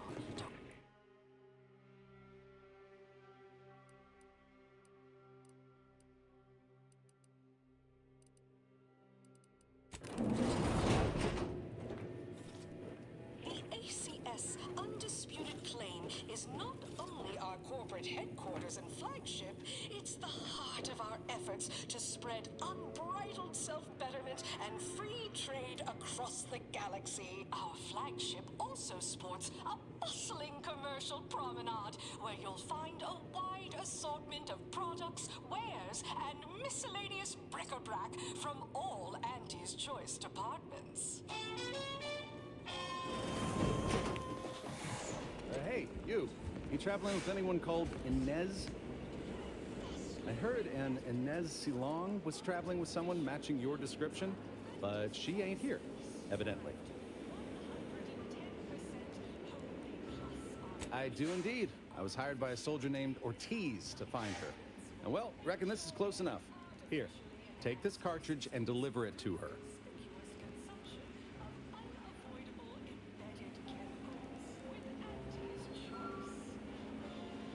Couldn't tell you. The client paid extra for complete confidentiality and prompt delivery.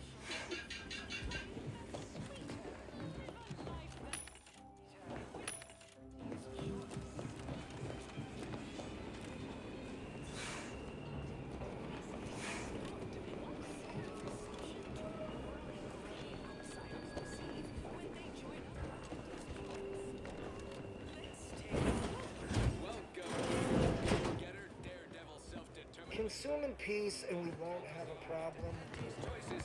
Review page 359 of the Earth Directorate Field Manual for a list of reimbursable expenses on goods and services. You there? Yes, you! I'd recognize your kind anywhere. Name a food, any food, and I guarantee I got it. Absolutely, unqualifiably, positively guaranteed. Please note that this is not in any way to be construed as a guarantee. The best way to stop a tummy from rumbling is to cram it painfully full of foodish and food-like items. The light all across the galaxy. In the head office tower. You there? Yes, you! I recognize your kind anywhere. Working today.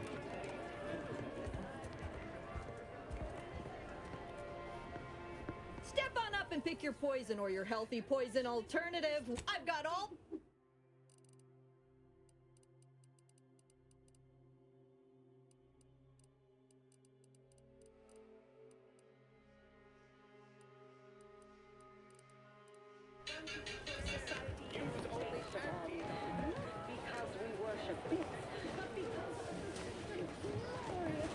Afraid I'm not being paid. Oh, hey, think you dropped something?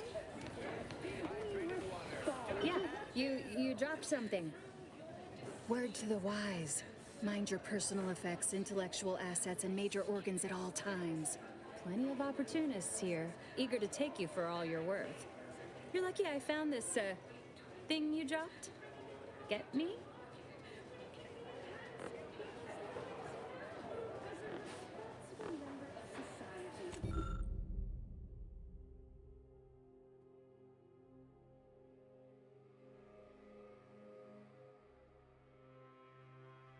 Allow users to take part in public product testing, respecting your right to risk a few pesky side effects as an early... Unrelated bric-a-brac. We got your unrelated bric-a-brac at unrelated bric-a-brac with one per...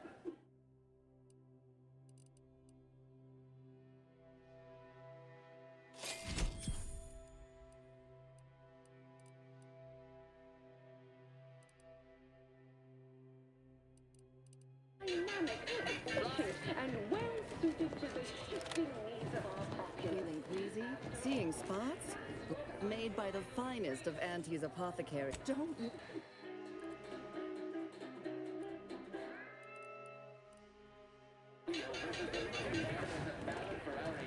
A thing of legend, to be handed down for a modest fee to each successive generation.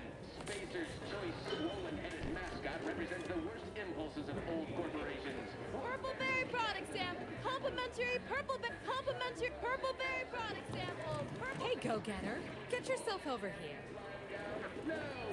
Look, I'll be direct. We've had our eye on you for some time. Practically a minute, all told. And I can tell you're the very thing we're looking for. You possess the sort of rugged, nonconformist, individualist nature that our listeners identify with. Or believe they do, anyway.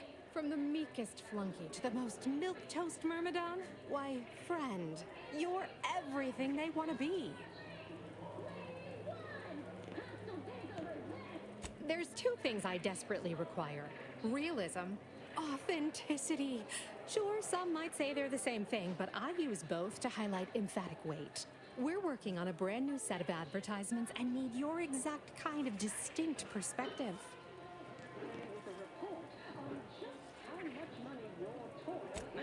He's yesterday's news. Sure, we'll keep playing those old ads. They got a nostalgic appeal for the older set, but his shtick is fraudulent, fabricated, worst yet, contrived. You've got the stuff that can't be faked. Our listeners are sophisticated. They can see right through anything less than 110% genuine. Step inside. I'll introduce you to our main creative type, Mitt Tarkenton. Why, the things he does with words you wouldn't believe. He'll tell you how we do things, how we sell product. Then you provide your expertise, lend your maverick perspective to help him come up with how. Take your time. Head into our recording facility when you're ready. Mitt will be in... Operational budget for the next fiscal semi-decade.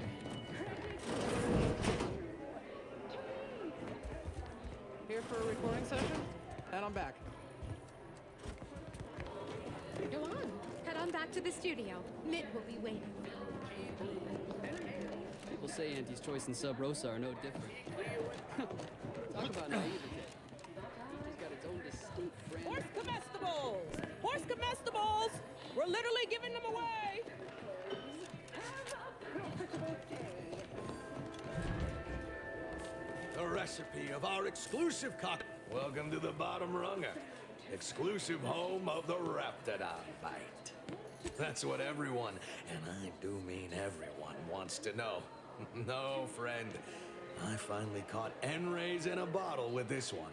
Not sharing the secret of our success with anyone. However, you are welcome to sample a few and attempt to discern the ingredients for yourself. Not tending bar right now, but my employee here can see to your mayor date.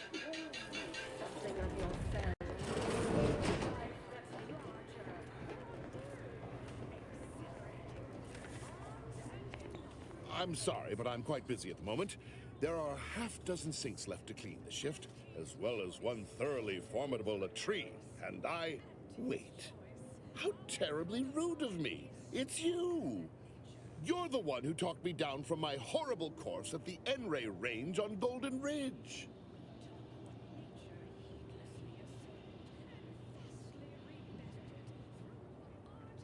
Improving myself, my friend.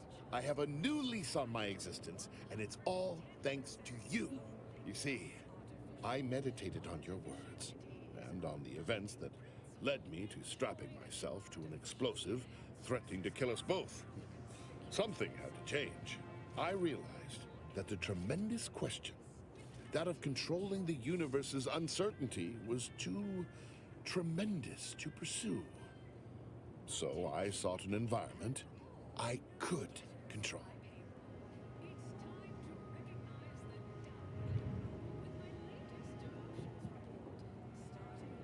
I do believe I am where I was always meant to be. Janitorial science is deceptively difficult and shockingly stimulating. If you've not, you must try it sometime. Eliminating the malodorous quality of a once bilious stall is just as stimulating a dilemma as any mathematical quandary. Anyhow, I mean not to ramble. Once again, consider me in your debt.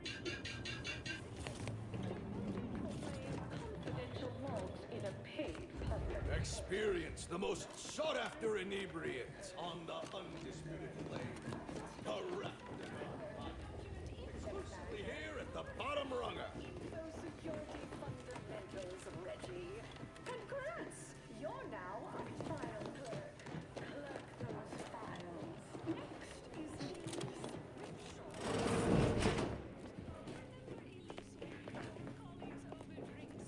Right up for the most exorbitant medical care. Money. Ever miss a limited time offer? Wonder about how your life would have been? That might get back to me.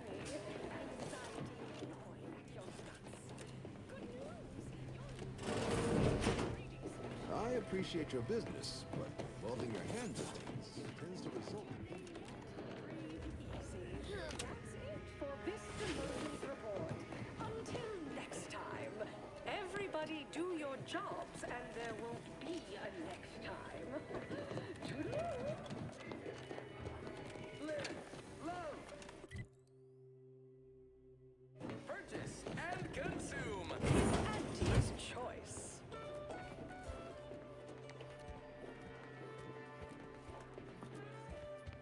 As your peerless leader, known for her unparalleled... Who do you think's getting this big promotion? My bets are on Ormsby. She's the most audacious. Which do you like invading more?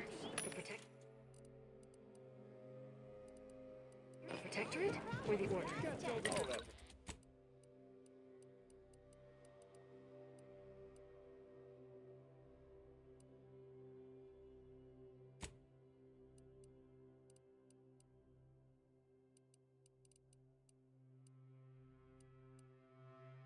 Protectorate Agent.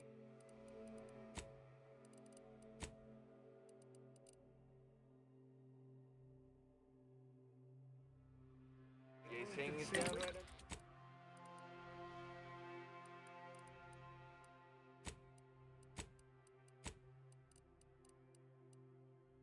Right unnerving. Then you need a good set of armor before someone succeeds at... Welcome. Here, unfortunately.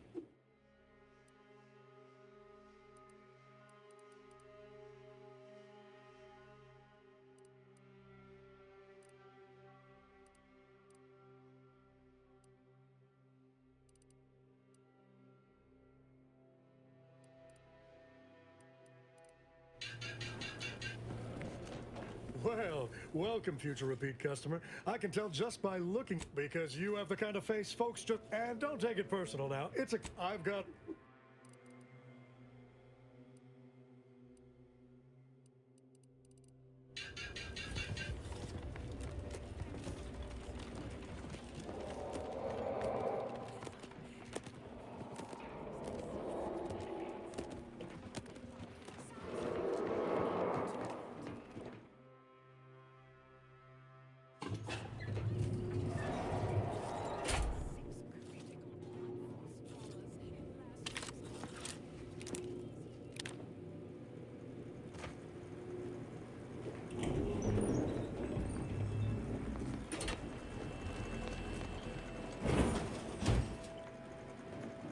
Standing by with life support.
difference between cover and concealment? Then you need a good set of armor before someone succeeds in Easy heel loafers and the zero-G shooters. Just quality sleeping from hot to the closing steam whistle. Where's comestibles? Where's comestibles? We're literally giving them away.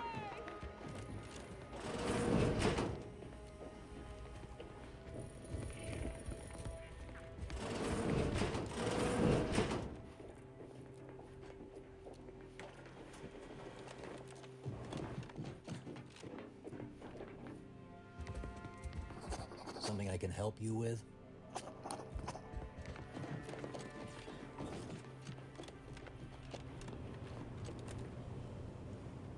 Yes? Can I help you? Ah, you appear like a rugged sort. Let me guess. Thessaly sent you. That I did. This is Mitt Tarkington, advertising copywriter extraordinaire. Mitt, this is our Maverick outsider. They've heard the pitch and agreed. Charmed. Yes, well, dive right in, shall we? To begin, allow me to share a bit on how we shape ideas. Part the veil about this magical art we call advertising.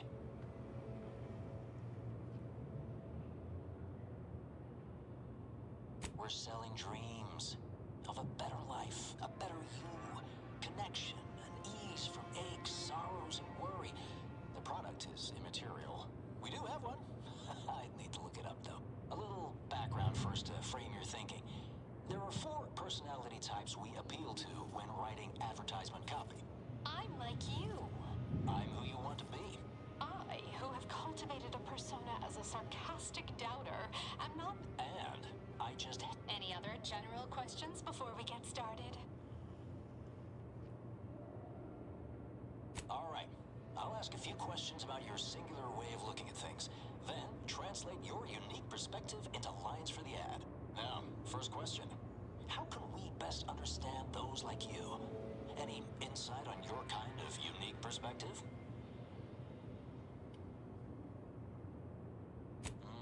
All right. Now, I'll reinterpret your response into a line for the ad. Something like, calling you, every people of the great masses. Next question. How do we best illustrate credibility? Say, through something you know, or hate.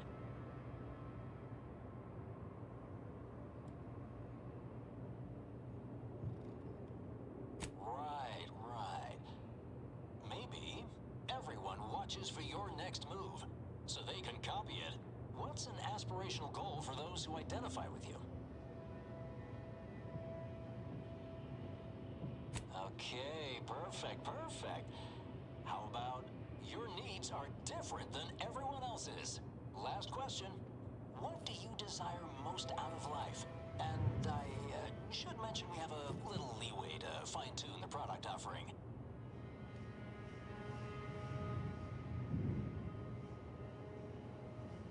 Have just the thing. Now available in purely chemical form. 100% artificial. What nature nurtured, we improved. The only cyst rind you don't need to chew vigorously.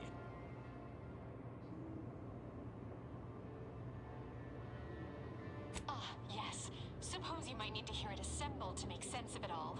Just a moment while we put it together. I can already hear it in my head, and it is perfect. All right, that's a wrap. Roll the assembly. Fine work, everyone. Take a good listen. Calling you, every people of the great masses. Everyone watches for your next move, so they can copy it. Your needs are different than everyone else's. That's why we've updated our premier cyst rinds just for you. Anti-Cleo and Pal's deep-fried cysty bits. Now available in purely chemical form. 100% artificial. What nature nurtured, we improved. The only cyst rind you don't need to chew vigorously.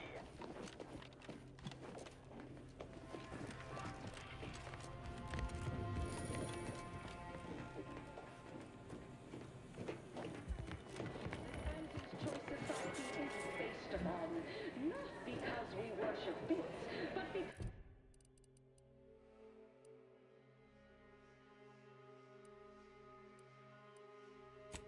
the system's glorious Purple berry product samples! Purple berry product samples!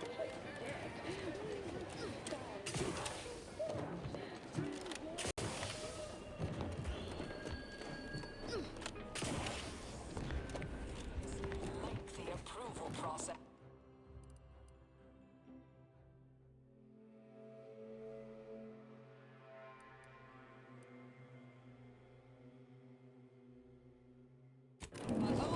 overbearing neighbors employ. You want freedom of choice. You want Auntie's choice.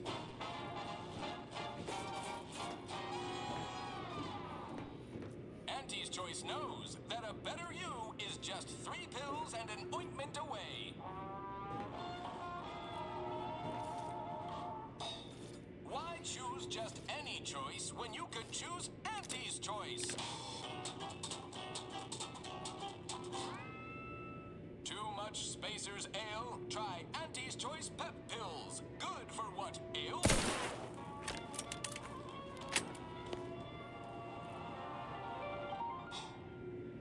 You want freedom of choice. You want Auntie's Choice. Auntie's Choice knows that a better you is just 3 pills and an ointment away.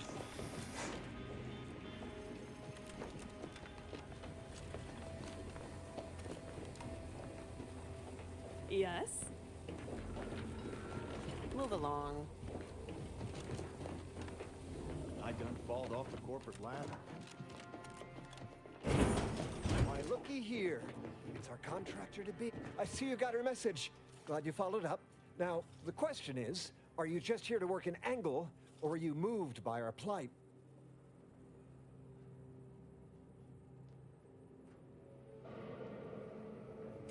That'll work too. Whatever got you to our doorstep. Crate room. Allow me to summarize. We, the middle managers of the ACS Undisputed Claim, are over being passed over. See, us in middle management, we get none of the credit, all of the blame. Catch hell coming and going, with nary a promotion or raise in sight. Well, we've had it. We pulled our funds to hire a maverick outsider like yourself, to collect useful information on 3 local persons of interest, to help us climb the ladder.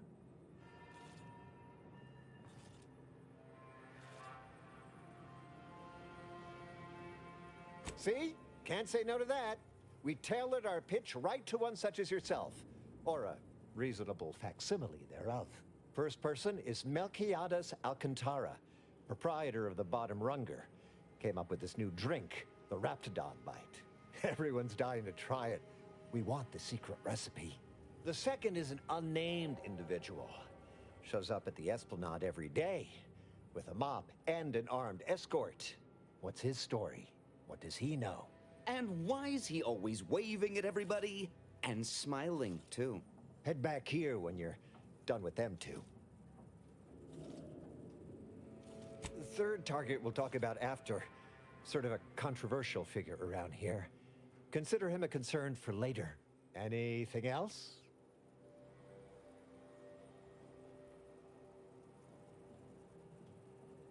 Oh, nothing so mundane.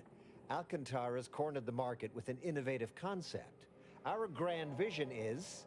Okay, wait for it. Now he's done all the work, steal his idea. That's what we want to find out.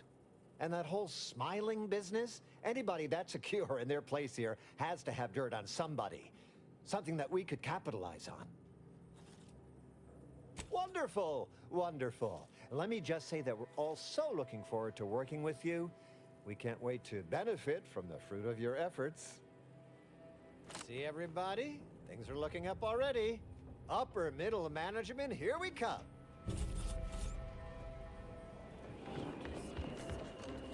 Vastly rebettered it through artificial means.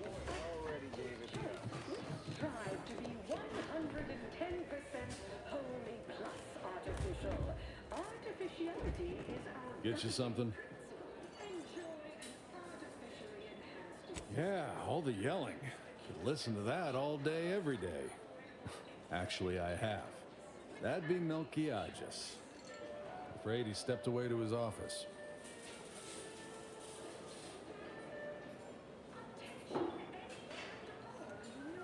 He's around the corner to the right, just past the stairs. Likely find him whipping up a fresh batch of Raptidon bite cocktails. Won't do it in front of me. The drink's quite a hit around here, and it's Melquiades' own proprietary recipe. People would literally kill to find it out. In fact, I have. I once made a drink called Death by Purpleberry and also Xeranium Poisoning. Very high concept. Only a select clientele would appreciate it. Fleetingly. If I did, I certainly wouldn't share it with the likes of you. Stuff sells hand over fist. Think the boss would share that with me? I'm just a lowly factotum around here.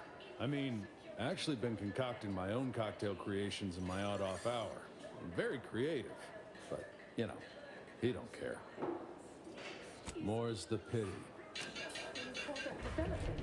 Remember, Elise, when you told colleagues over drinks at the Bottom Runner that I was, quote, long in the tooth and short on ideas? Then, I realized for weeks that your comment might... You're here from Melquiades Alcantara. Afraid you're a mite bit late. Investigator Yoshida, Department of Excessive Corporate Malfeasance. Did you know the deceased?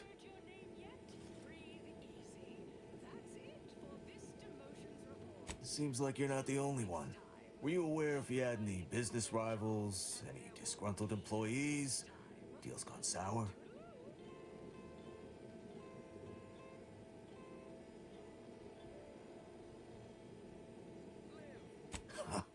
Are you asking the questions now? Thought this worked the other way.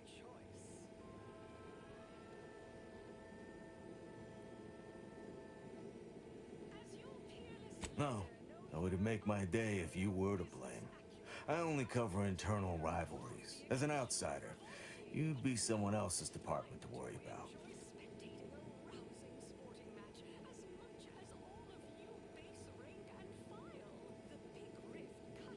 You're clear to saunter freely. Well, maybe someone over at the bottom rung knows something. Don't forget, Auntie's Choice Zero G whiskey gets you into orbit.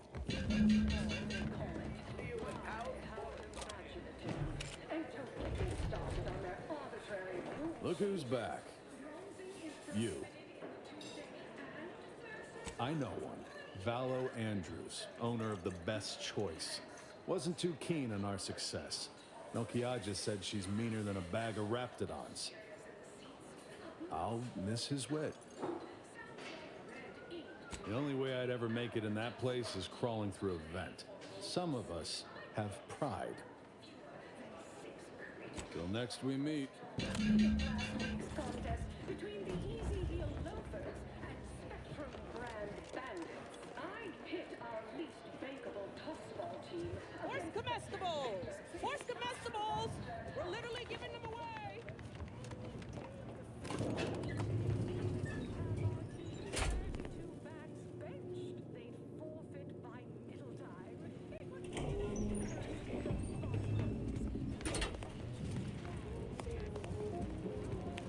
Yes, may I help you somehow?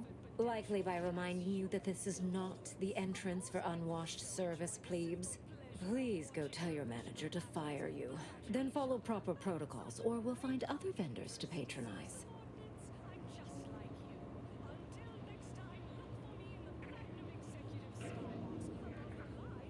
Oh, really? You think that you belong in our lounge, dressed like that? 3 cysty pigs in a trench coat would have a better shot at getting in than you do right now. The owner tasked me with maintaining the posh allure of the Best Choice, and you are hardly the kind of inestimable personage that would be proper to admit.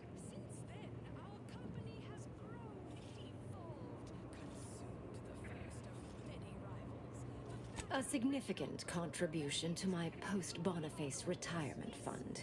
This concierge is attempting to extort you, Commander. Providing the requested payment is not advised at this time.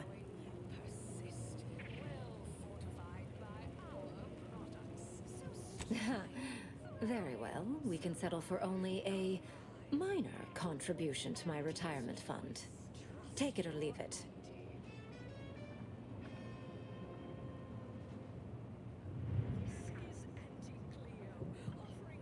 That's the right call. There's no better choice you can make than to buy your way into the Best Choice.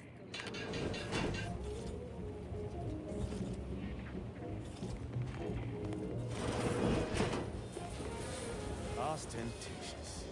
I expect perpetual inebriation is the only way anti-servants remain sane.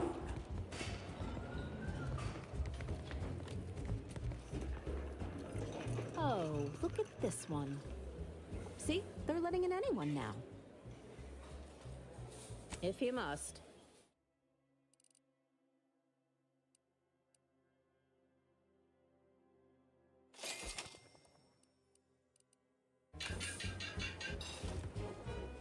What now?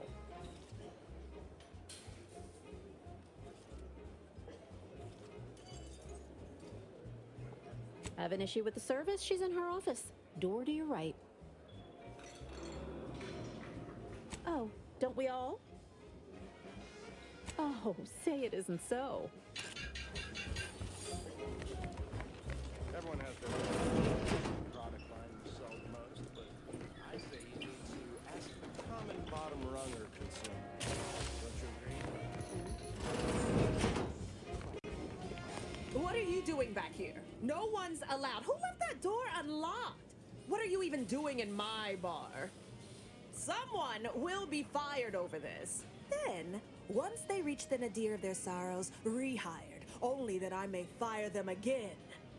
And I don't know what you think you're seeing here, but ignore all this.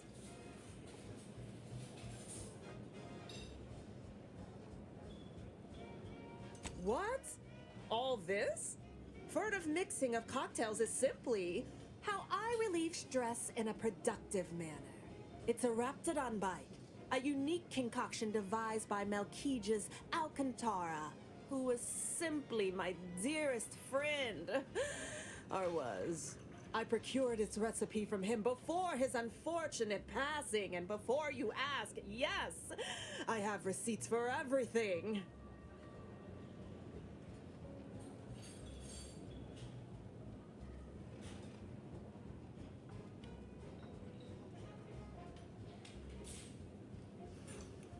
No, I don't think so. Now that we have the recipe for this dreadful elixir, our clientele no longer have reason to stray. Think you're wearing down my resolve, don't you? Ugh. Maybe just a little. Look, I see you're going to be a problem. Just cover my efforts and expenses and the recipe's yours. Our patrons are returning already anyhow.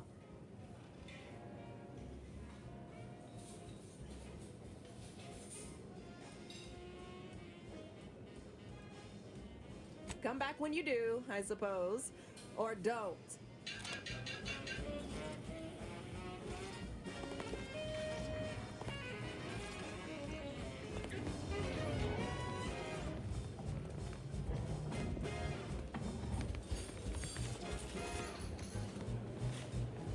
Stop that scrounging around.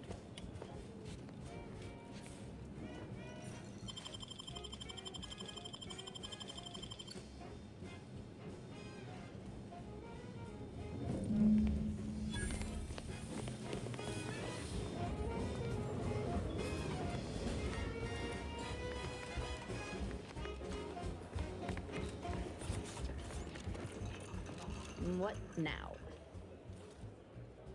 See that you do.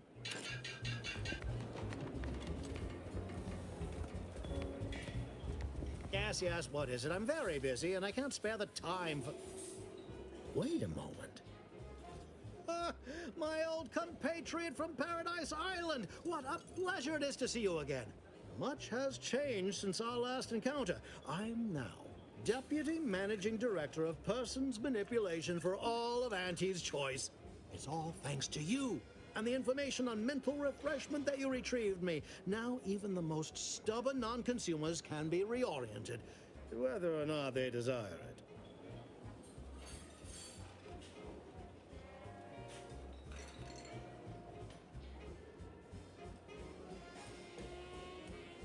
But of course, with what you've granted me, Auntie's Choice will be able to sway the attitudes of whoever we please. No more petty independent will stifling the free market. I hope you'll excuse me. Many people to see, meetings to attend, bits to make. If only I could refresh my superiors, this would all be so much simpler. Kidding. Merely kidding. I would never misuse this wondrous technique. Not until it's perfected. May we meet another time.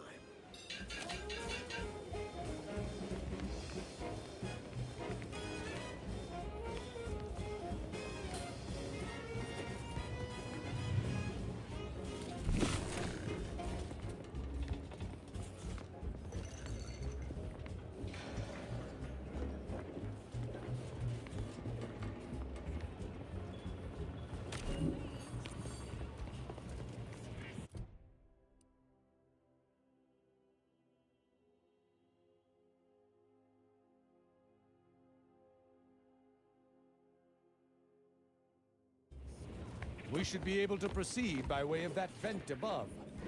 Much as I disdain cramped spaces.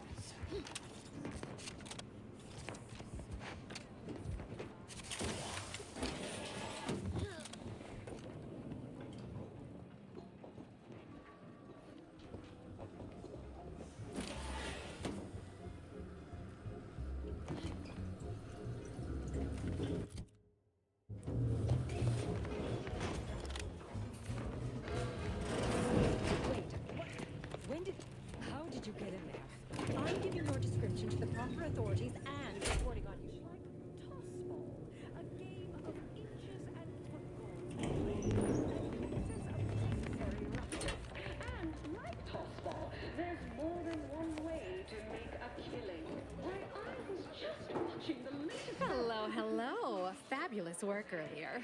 Been hoping for a chance to collaborate together again. And finally, the stars align. I have something you'd be ideal for. Interested? Or have you already had your fill of the creative side of his business? We've had a bit of a dispute on a prominent aetherwave drama we produce here. Some outsized egos at play, let's say. Main issue, once again, comes down to realism. Authenticity. Figured you, being such a maverick outsider and all, would be perfectly suited to advise. It's called Corporate Fixers for Hire. Heard of it?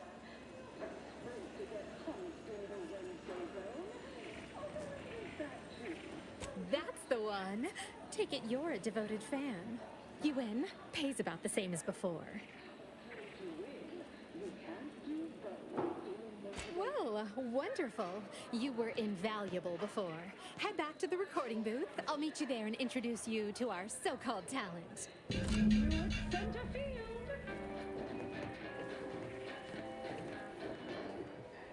story of Auntie Cleo versus... Purple berry product, complimentary purple berry comestibles. Compliments of Auntie's choice. Horse comestibles! Horse comestibles! We're literally giving them away! Bob off! Hey! Didn't you hear me growl in a discouraging manner? The first testee ain't to be disturbed. Oh, no, it's okay. I'm gonna, converserate a little. Just wait over there for me or something. As you wish. Retreating to hover at a respectful distance. Sorry, they get a mite carried away most times.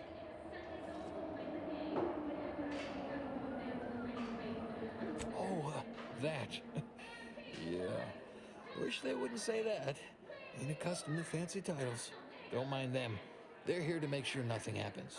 To me, that is. On account of being a close personal friend of Auntie Cleo. It's all a bit much, to be honest. But I guess it's like Auntie always says, anything worth doing is worth overdoing completely.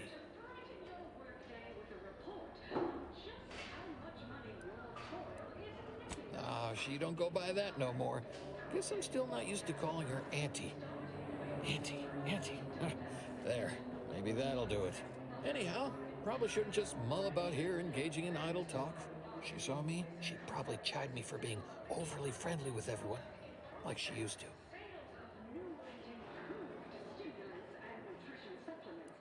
Yeah, I've known her since back when I had all my appendages. Imagine me going to a saloon or something. Why, you might come too, even, to chit-chat. Well, I reckon I could do that. With you, I mean. Hey, stay here, will you? Me and my new friend here, we're just going over there, to the bottom runger, to talk. Staying put, but keeping alert as if our jobs and our lives depended on it.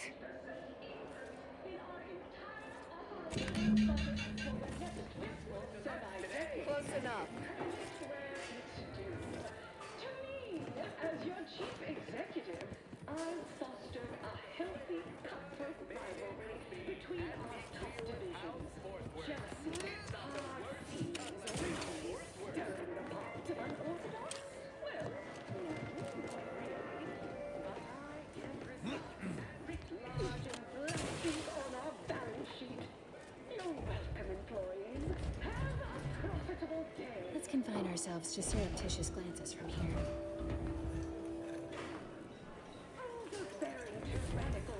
Right, so how does this all work exactly?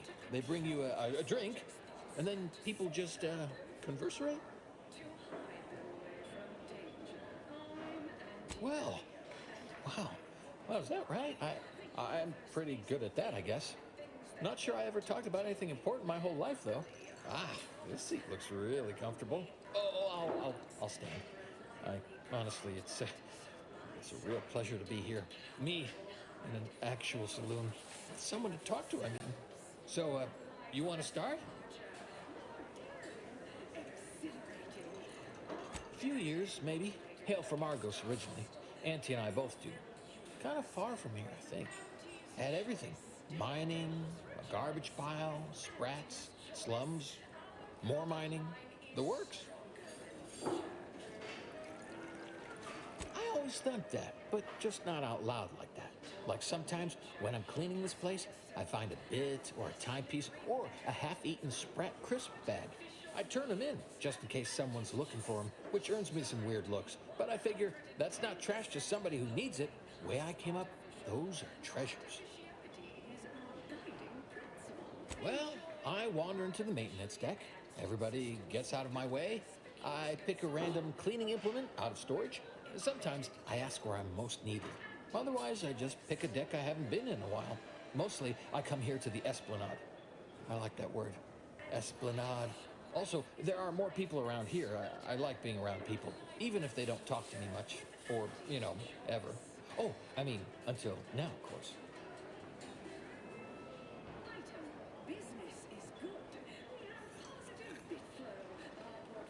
Oh, raise the glass to our lips. I got it, sure. Oh, and we drink too? Oh, okay.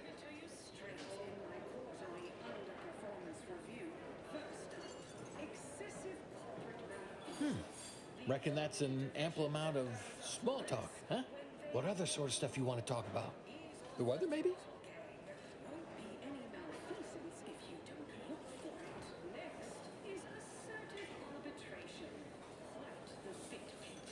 Oh, Felicity. Felicity Carroll. Dr. Felicity Carroll, eventually. So, guess she's Dr. Auntie Cleo now, technically? If that's how that works? She came to be lead scientist of research and development at Numa Experimental Station.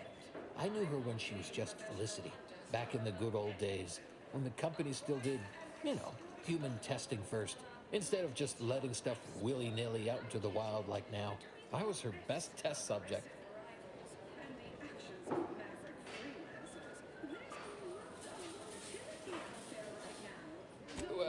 Well, I guess she remembers, huh? And now you do too, so, 3 alive folks out of everybody. Guess that makes us kind of special, don't it? Rarefied company.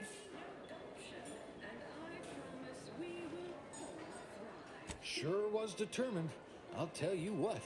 Made her own healing grease in a rusty old can of Spacer's Chaw. Got one of them entry science jobs at Auntie Cleo. The corporation, not the person. Was a whole different person back then, if you can believe it. Started scaling the corporate ladder right quick. Weren't too long before she left the colony completely.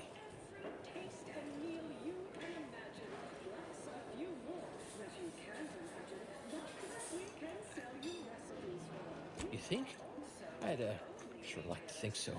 Not that I'd want her to feel bad or sad or nothing. You got me reminiscing something fierce. Did I mention she and I shared an expired chum bar once? Good times. An expired... No, that's not to entertain that. Is there anything more relevant you can give us? Preferably something that will ease the pounding headache you've caused me? Maybe I can remember other important things like that. I'll sure try. This is nice. Talking like this is much better than when the other person just ambles off like they never heard you.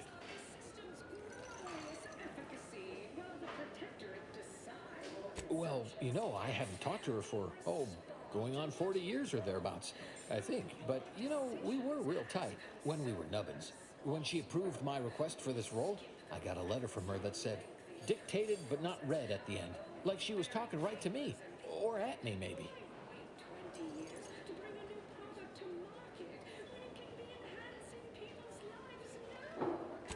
You're probably right. Sometimes thought it might be good to hear from her more, but I guess she's real busy. All I know is one day, Felicity said she was up for a promotion to be Auntie. Said it was an idea that went through every generation or some such. Auntie, she told me once she needed to climb to the top no matter what. But that she was real sorry about the people she had to step on to get there, though.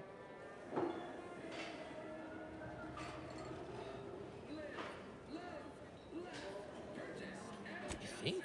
I mean, admit I sometimes don't get, jokings or inference. Maybe you're right. That might be all I want to talk about. The rest makes me, You ever have this empty, falling feel? In your chest? Like that, I guess. I don't know, would hate to be rude. You come out with me and all.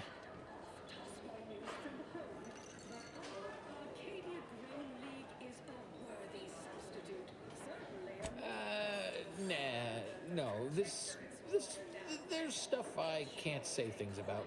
Not to somebody I just met for now, I reckon. Sorry. You know what? I haven't felt this springy inside since Fel and I worked the garbage pile in Argos. Like, less bad. Maybe good even.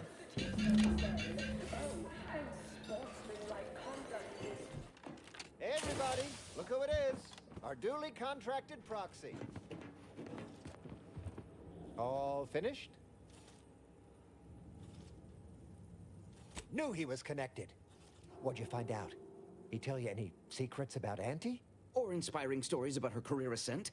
You know, that might act as encouragement to them like us, presently stagnating in our position of paid employee. Whoa! Just like normal people. That's real relatable. I mean, we all done that, right? But I just never thought she would. 'Cause she's Auntie, you know? Yeah, like she could eat a bar right out of the paste obtruder, the freshest and least natural it's ever gonna be. Learn anything more? Huh. A rumor had it she was one of the Schuyler line, old money family, type who looked down at anybody who worked for a living. Never seemed like her. I got a whole lot of insightful observations like that, you know. Wait, there's been more than one Auntie Cleo? Explains a lot, now that I think about it. Like how she ain't a few hundred years old. Huh. What else? Those details were highly motivating, both personally and professionally. Real roadmap to success kind of thing. Diverges greatly from events depicted in Auntie the Musical, the all-singing adaptation of Auntie's life story, which we've all, of course, watched 9 times. Didn't make the drink, or didn't make... Oh, I see. Less we know about all that, the better. But I knew you'd effectuate effectually. Right? Wasn't I just saying? Here, for your trouble, from all of us. Now, about that last person of interest. There's a former Spacer's Choice VIP in the brig. We tried talking to him, you know, to see if he had any useful dirt. But he's kind of mean. Full of scathing invective. Belittling, one might say. But, you know, tough sort like you might have an easier go of it.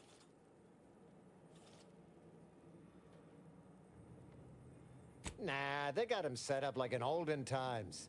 They let everybody walk up and holler at him, throw produce and such. Whatever that is.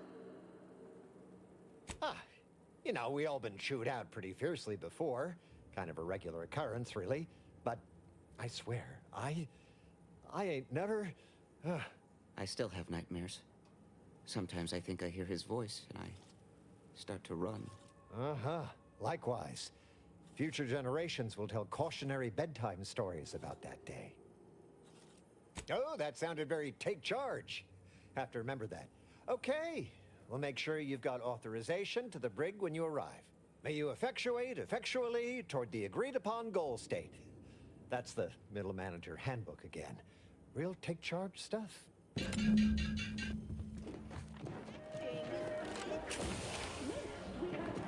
berry product samples! Purple berry product samples!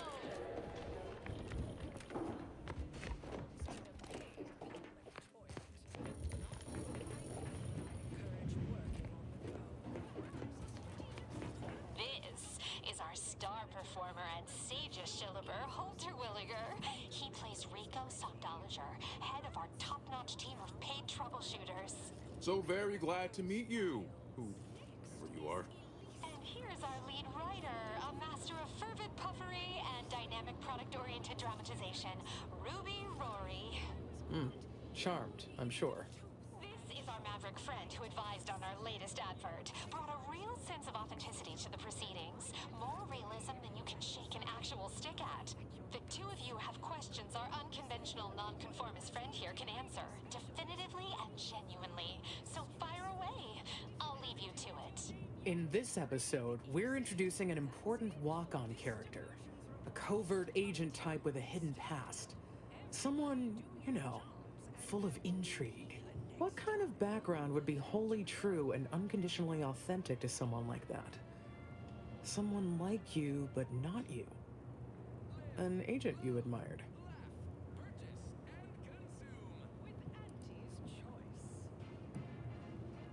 Fabulous. I mean, so real and realistic. I will endeavor to depict it in the most truly true, genuine way.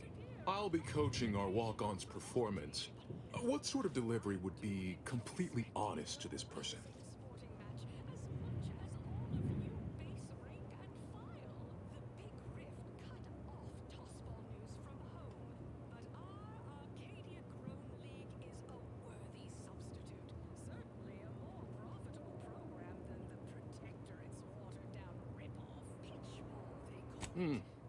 Interesting.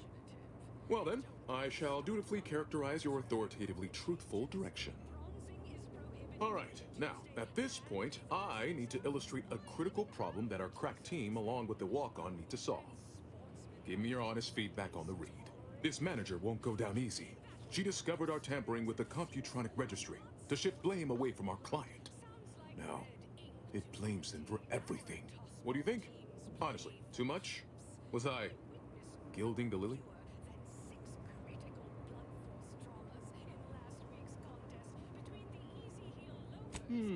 All right. Good feedback. Very useful. Got it. Last question. Right afterward, we introduce a crisis of some kind. What Auntie's Choice product would be most useful?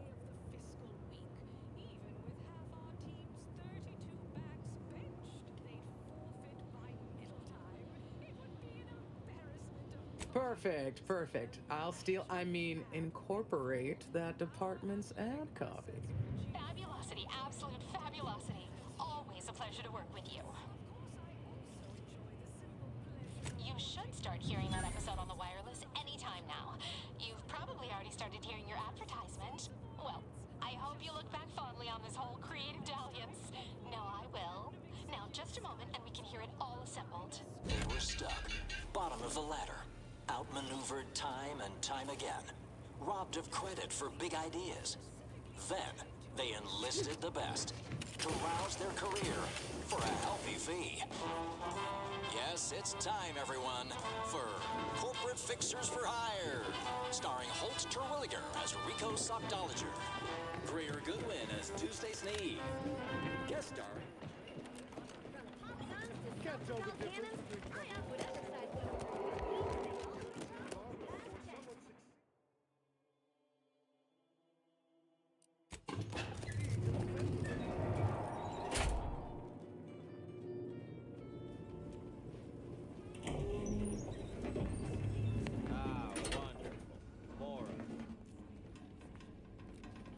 Welcome to The Brig by Corporate Compliance. Please do not taunt the prisoners. Thank you. I know what I said, and I meant what I said. Visitors to the brig are required to taunt the prisoners, at least to the best of their abilities. We hope you've deeply enjoyed your visit to The Brig by Corporate Compliance.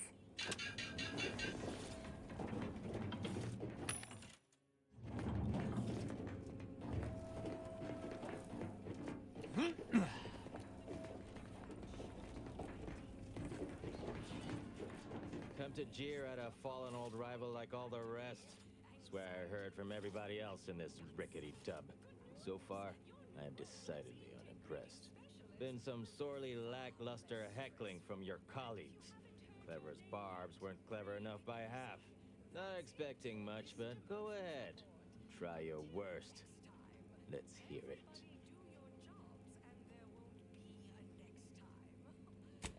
That was almost all right. Better than most. Pretty so-so. Got anything else?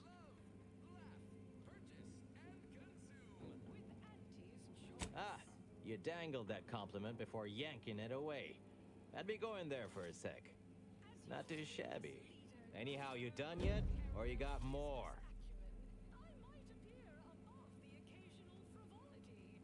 That joke cuts both ways, friend. You look like a walking petri dish yourself. For once, I'm glad this is a full face mask, too. You're almost half decent at this. Not especially skilled, but not atrocious. Not good, though. Definitely not good. Don't abandon your present employment by any means. Wait, you didn't come here for the express purpose of ridicule and castigation? Well, certainly embraced it, though. Respect the flexibility and commitment. So, all right, I give up. What do you want?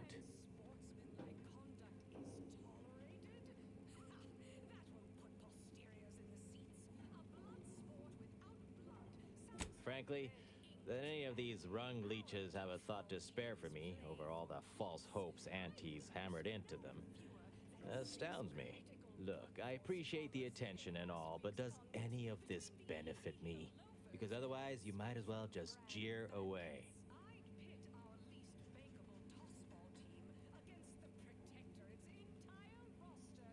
That may all be well and good, but I'm from a real corporation, Spacer's Choice, where we believe in the inequitable exchange of goods and services.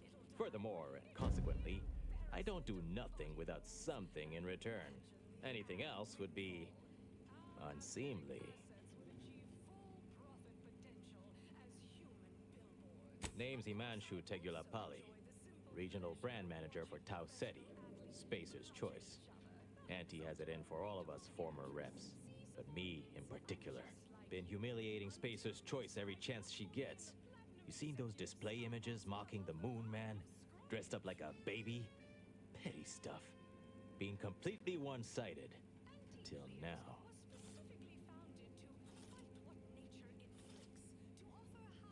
You bet. I want my turn. Figured I earned it. I mean, look at me. I taped a particularly scathing diatribe earlier. Patch it into the PA system. Let me have my say. Not on me presently, no. They tend to take things off prisoners, you know? It's weirdly universal. Also wasn't wearing this reeking thing prior to being staged for public ridicule. The audio cartridge is in an evidence locker in the room behind that desk. Bet if you just ask the guard over there nicely for access, she'd open it right up for you. The PA system controls are in the back room at client intake. Had it all worked out earlier, before I got caught. Wonderful. That broadcast is gonna be the finest verbal rebuke of my career. I should mention, while you're on this ship, Auntie's Choice has a few products what might improve your odor, looks, and breath. Sorry, couldn't help myself.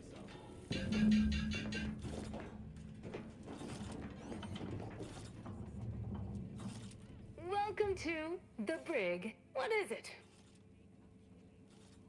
Well, you'd probably pay me to remotely unlock it. And/or ask me in a remarkably debonair fashion.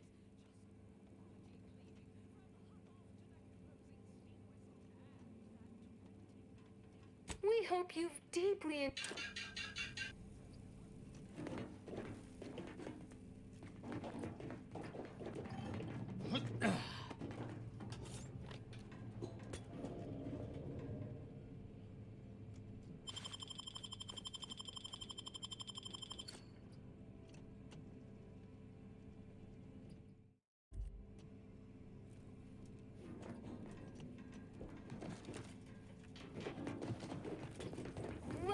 What is it? Well, you'd probably pay me. All right. See that door behind me? It's suddenly somehow been left mysteriously unlocked. Pleasure doing business at you.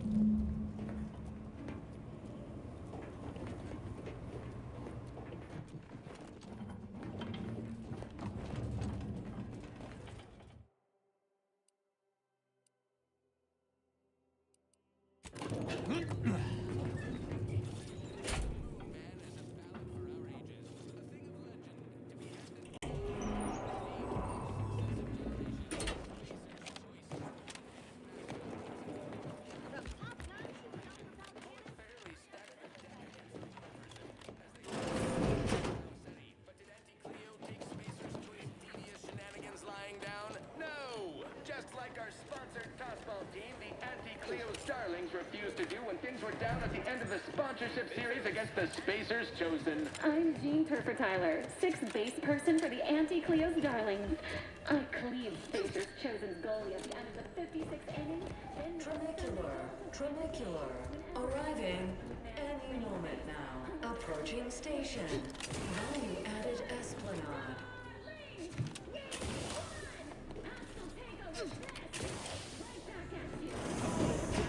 Leo and I was this message. You want freedom of choice. You want Auntie's choice.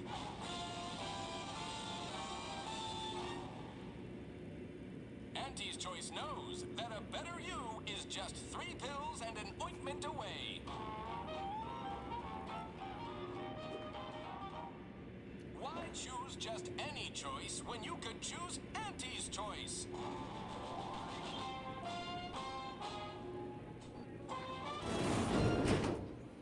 Too much Spacers ale. Try Auntie's choice pill. Good for one pill. You try Auntie's choice lift up.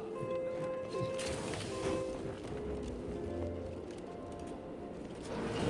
want freedom of choice. You want Auntie's choice.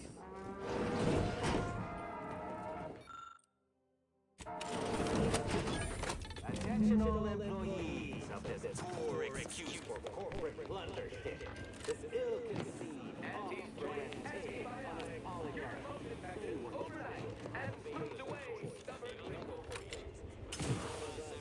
Big ideas.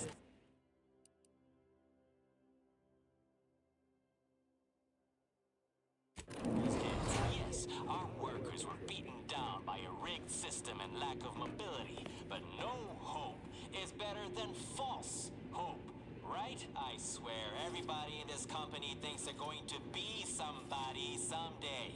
It ain't gonna happen. Auntie Cleo's marketing you a bunch of wishful thinking who... The story of Auntie Cleo versus the Moon Man is a ballad for our ages. A thing of legend, to be handed down for a modest fee to each successive generation. Spacer's Choice swollen-headed mascot represents the worst impulses of old corporations, who unfairly stacked the deck against the little person, as they tried with us at Tau Ceti. But did Auntie Cleo take Spacer's Choice devious shenanigans lying down? No! Just like our sponsored tossball team, the Anti-Cleo Starlings refused to do when things were down at the end of the sponsorship series against the Spacers. Get over to the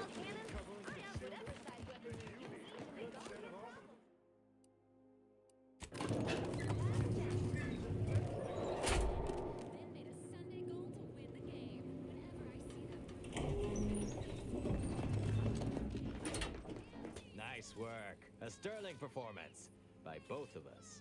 I've been waiting to give everybody here a piece of my mind for some time now.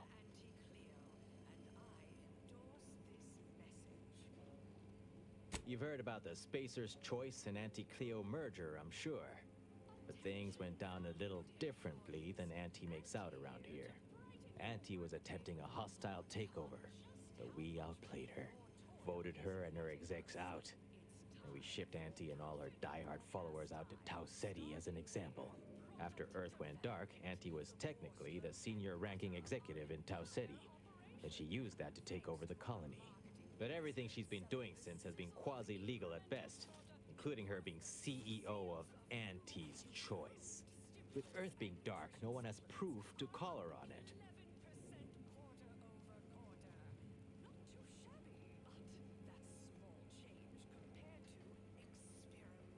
This little ruse of hers will collapse and she'll be exposed for every corporation to see. Then, law willing, she'll be executed for treason against a legitimate corporation. If I were Auntie, and thankfully I'm not, I'd say she's betting if she takes over Arcadia, she can prevent all that from happening. Success here leading to success there and such.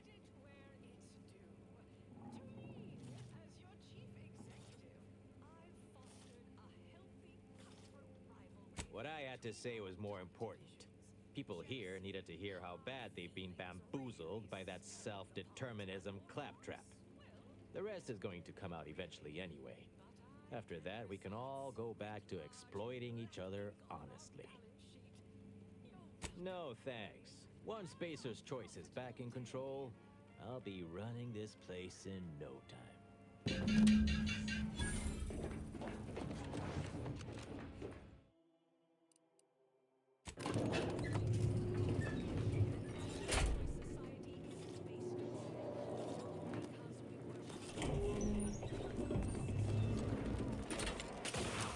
Can't tell the difference between cover and concealment?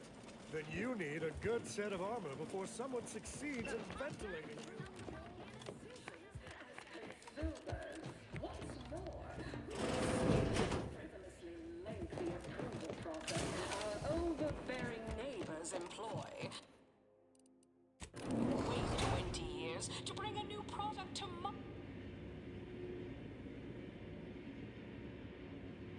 Live, love, laugh, purchase, and consume with Auntie's Choice.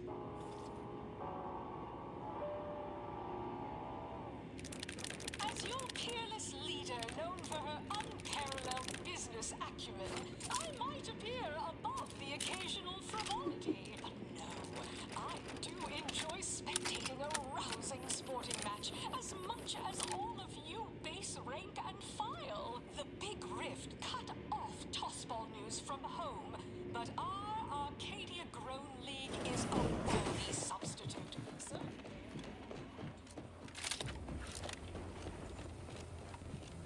I done crawled off the corporate ladder.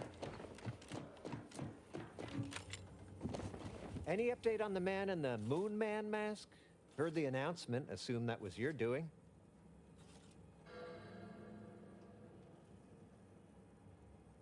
Wait! What?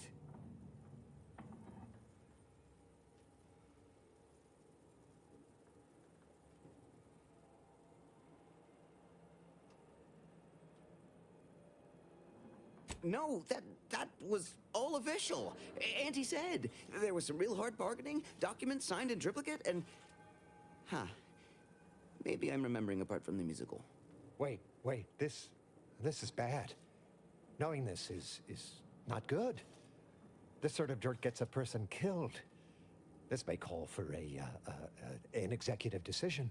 What does the middle manager handbook say to do at a time like this? Says here, unfinished business leaves one undone. Trim loose ends before everything comes unraveled. Well, that sounds rather dire, you know, contextually.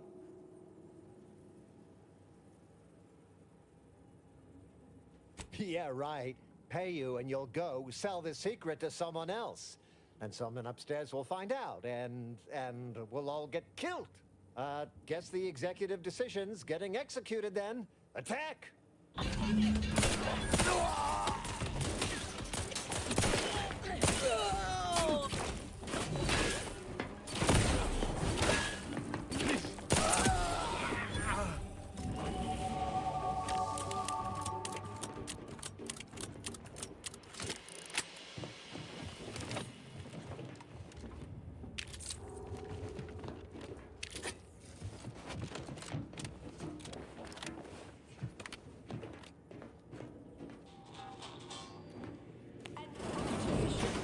Is a life that's sweeter.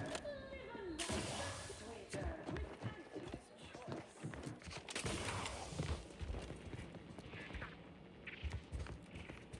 I see you decided to accept my invitation. Good. I do hate having to follow up. Ordinarily, reception here would detain you in a whole song and dance, but you're no common contractor. You're my honored guest. And as such, I've informed them there's no need. I wanted to formalize my gratitude for your assistance on Greater Tranquility Station. What a shame our negotiations were so violently digressed. I felt we were making real progress, notwithstanding a subsection or two.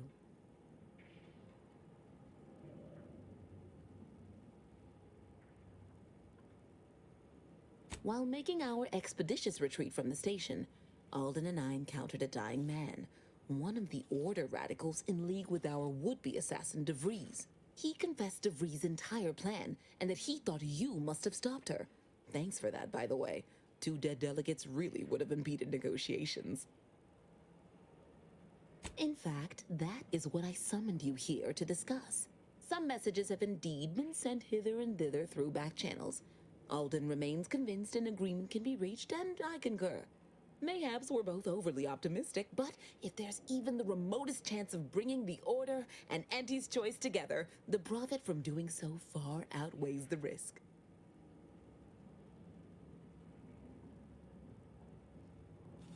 To begin, you'll need to gain favor with both the Order and Auntie's Choice. I expect the Order will want you to, I don't know, clap some chalkboard erasers together or something. Do whatever you must to earn an audience with our respective leaders and convince each to agree to meet and continue the negotiations. Imagine the benefits of having both the Order and Auntie's Choice at your back when facing down the Protectorate. That's a rarity money cannot buy. And there's always the moral incentive to consider, I suppose. Ending the conflict between Auntie's Choice and the Order means less lives lost. Capital! As I mentioned before, you'll first need to earn an audience with the presiding bishop and our very own chief executive before this plan can go ahead. When it comes to the Order, approach their laureates. They seem to run things. On our side, work with the VPs. Improve their opinion of you and gain their trust. Oh, and you might see about improving your oratory skills in the meantime. Persuasive rhetoric will certainly be valuable during the upcoming negotiations. Certainly. Aren't you adorable? Next, you'll be asking me to name a time I overcame adversity in the workplace. What is anyone apart from the function they perform? To wit, I am my job, and I rather think such an esteemed position speaks for itself.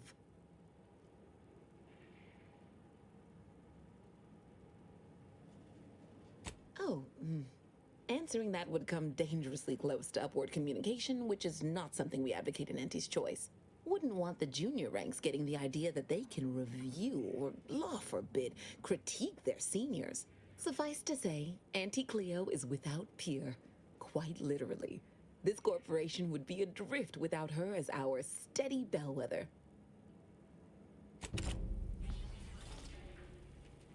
Attention, morally gray outsider. The adventure of your lifetime awaits. Auntie's Choice is hiring.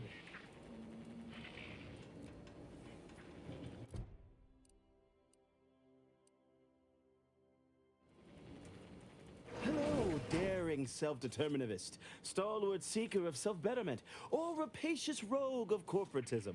Welcome to Auntie's Choice Esteemed Invaluable Disposable Agent Program.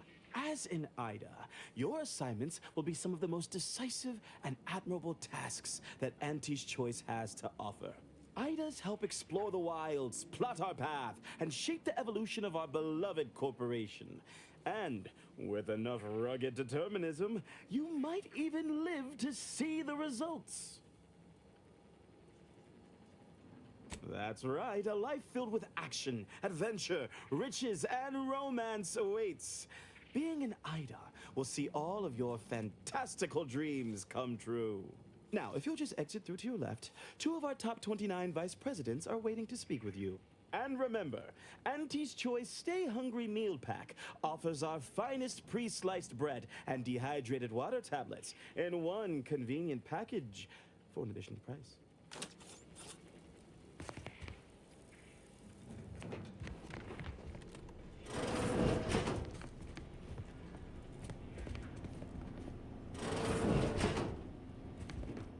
Wonderful to meet you. C.F. Pendergrass III, Strategic Reconfiguration. It's not every day we have such a capable operative accept our invitation to the Undisputed claim. While it was those ill-fated peace talks that got you here, I've kept tabs on you for a good long time. Yes, we've all kept tabs. Auntie and I have spoken about you several times now. Ursula Ormsby, Proprietary Insight Acquisition. You'll report to both of us. For now. Indeed. It is our pleasure to meet you, and I am beyond tickled to welcome you to Auntie's Choice.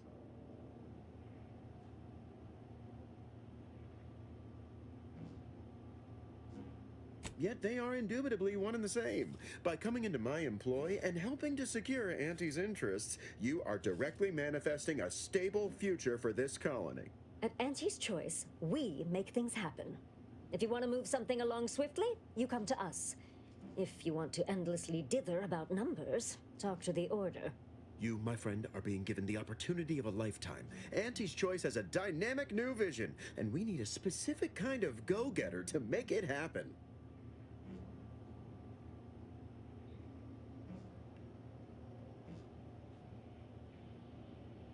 The kind that changes everything.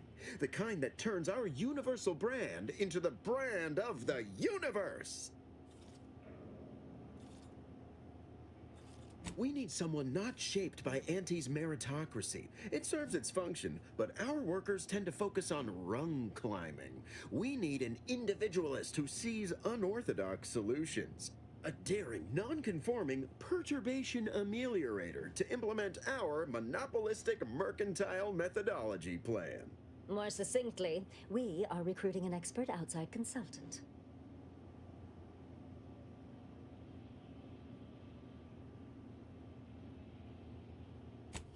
Wonderful! This is the kind of wily adventure and self-determinism you will absolutely not regret. Your first assignment demonstrates some of the very qualities we need. Something unexpected, or in truth, unprecedented, has happened at one of our repackaging facilities on Praetor. If I understand correctly, they're having, something of a workforce issue. Don't know rightly what you call it. Workers are, well, asking for things. It's strange. They've stopped working. The workers there simply stopped. Because, my ameliorator, we've never heard of such a thing. They expressed, and I know this is going to sound more than a bit strange, dissatisfaction. And they said they won't return to work unless things at the plant improve. Specifically, they stated, until we meet their demands. As though employees have a right to demand anything of their employers.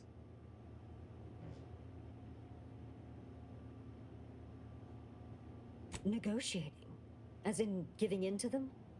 So they do the same amount of work they've been contracted to do, but get more bits because they threw a fit?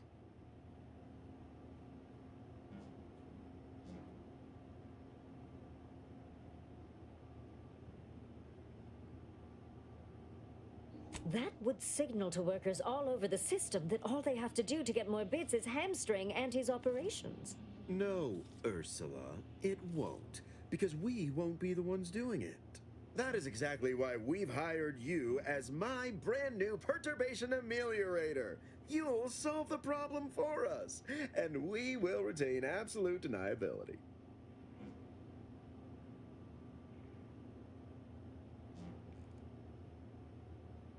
No, you misunderstand my meaning. Deniability doesn't mean we hide behind you. It means you may act outside the fundamental tenets of Auntie's Choice society. But you, who are not officially an Auntie's Choice employee, can do whatever you want. Anyone asks about our involvement, and we can disavow it.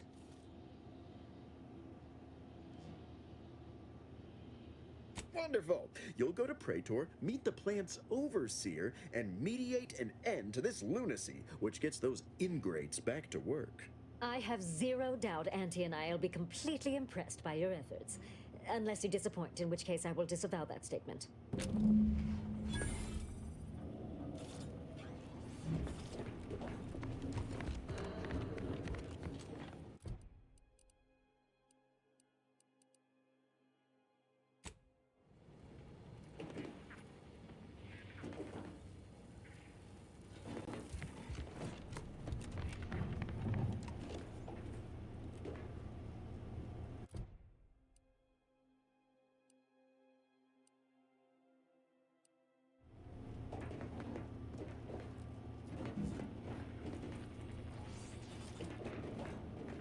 Well, hello again. Because they've definitely come back just to see you. Don't let us keep you.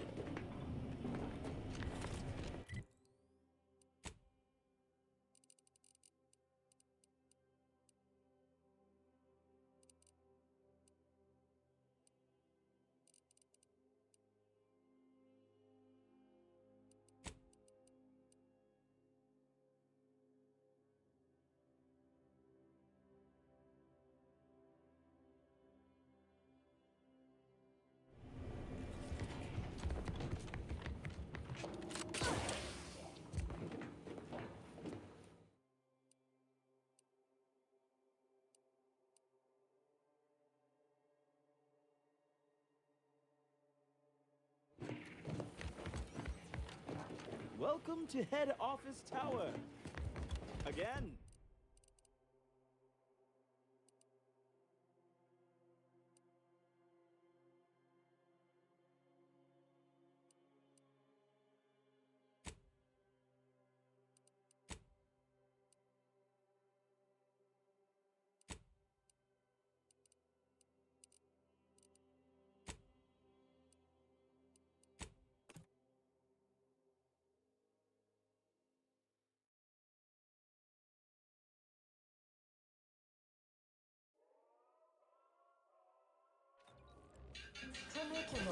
Trinicular.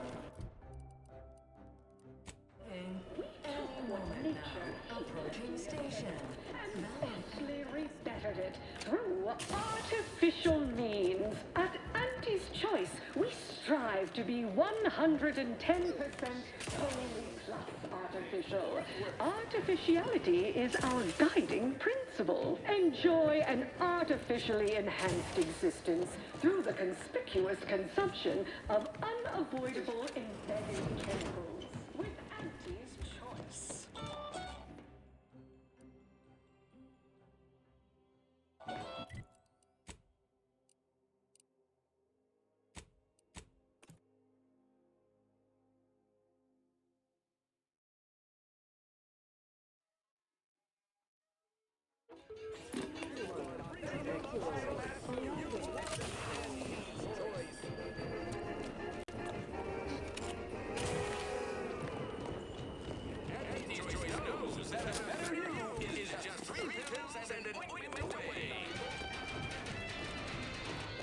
Them wraps all taken care of yet?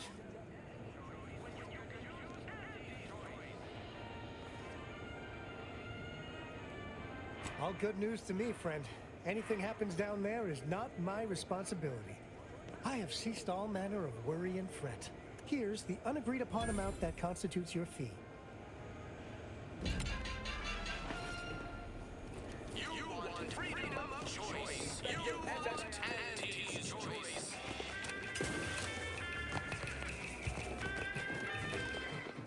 Auntie's Choice knows that a better you is just 3 pills and an ointment away.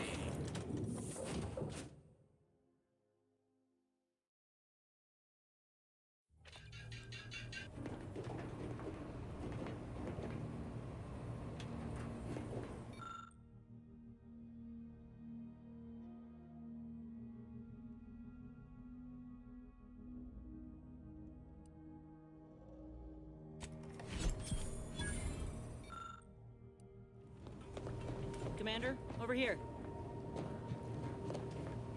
Commander, wanted to chat with you about the cartridge that courier gave us. Ain't heard from Ortiz in, might well have been a year at this point. That's how it goes when you've fallen behind and the other's got no choice but to keep moving. If he's spending his hard-earned bits to contact me now, there must be a real good reason. Would you watch the message with me? Fella from my old unit. Good buddy of mine before I was discharged. I didn't get the chance to say goodbye after the grafting procedure. Didn't have a way of reaching out, neither. Thanks, Commander. Would you do the honors and get it going? Inez, it's Ortiz. Look, I ain't got long. Neither for this message nor for life. I made a mistake. I signed up to get grafted, but it's gone wrong. Should have known when I got to the lab that something was off. It was a secret, they said. We couldn't tell no one. And now my blood's infected and I'm as good as dead. Well, I just wanted to be like you. Throw myself at the problem, wrestle it down. But I should have listened when they told me about how your graft hurt you. How it failed you. I should have reached out sooner. Maybe things would have been different. Please, find that lab on Cloister. It's in an ice cave, but I ain't sure where exactly. They hid it good. Whatever you do, Inez, stop them. Don't let them do this to anyone else. Please. Commander, I ain't sure what to make of Ortiz's message. He's dying. If it's as he says, I ain't got a choice. I gotta find that lab and put a stop to things. Will you help me?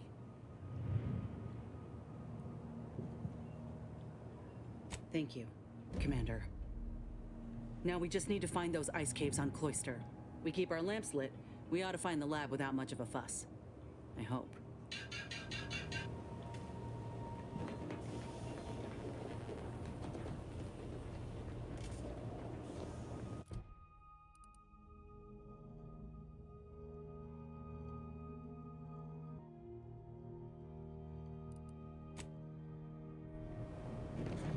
Commander, a moment of your time, if you would.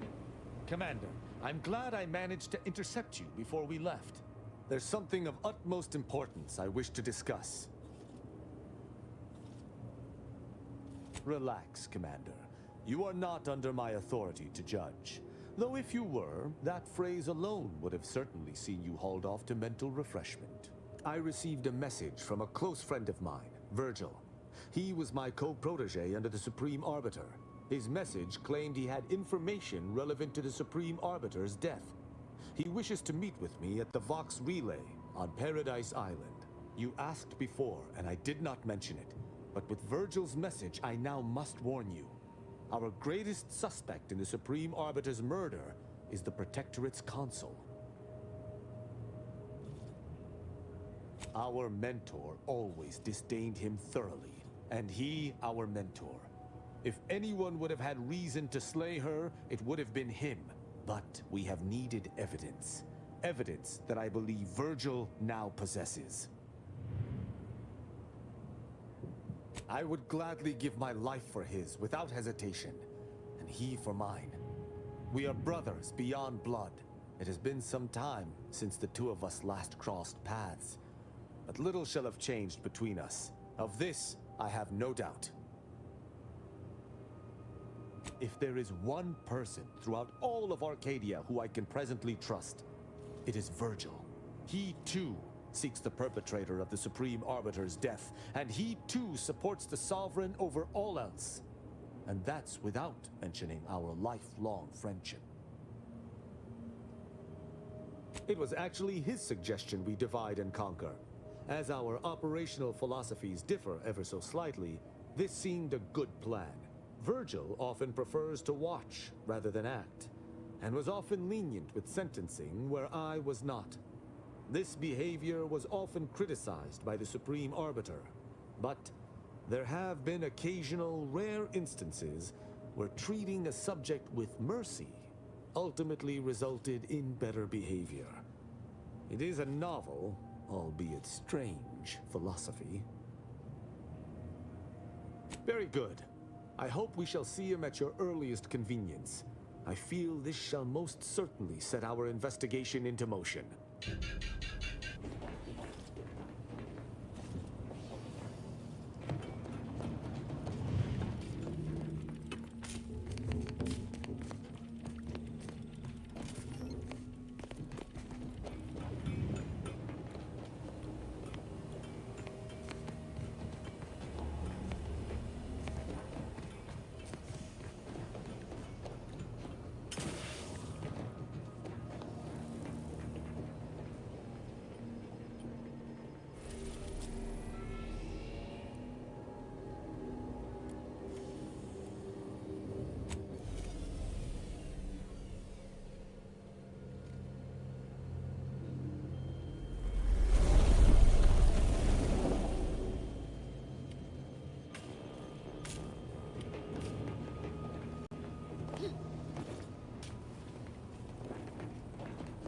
Short-range transmission just came in from Zeb. Sounded urgent. He's requesting we meet him at the tomb of the Matriarch, here on Praetor. It's where the Matriarch and First Sovereign are buried, supposedly.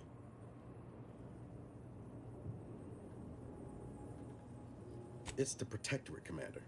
What they say publicly and what is actually true ain't usually the same. Zeb left out the mission parameters, probably worried his message might be intercepted. Not unfounded, given the Protectorate presence on Praetor. He did say he'd reach out to us again if he needed help. Reckon we should take it as a compliment. Zeb doesn't trust easy. Anyway, I'd really like to go. If there's time. Much obliged. The sooner we can rendezvous with the tomb, the better. Got the sense that whatever's going down, it's happening now.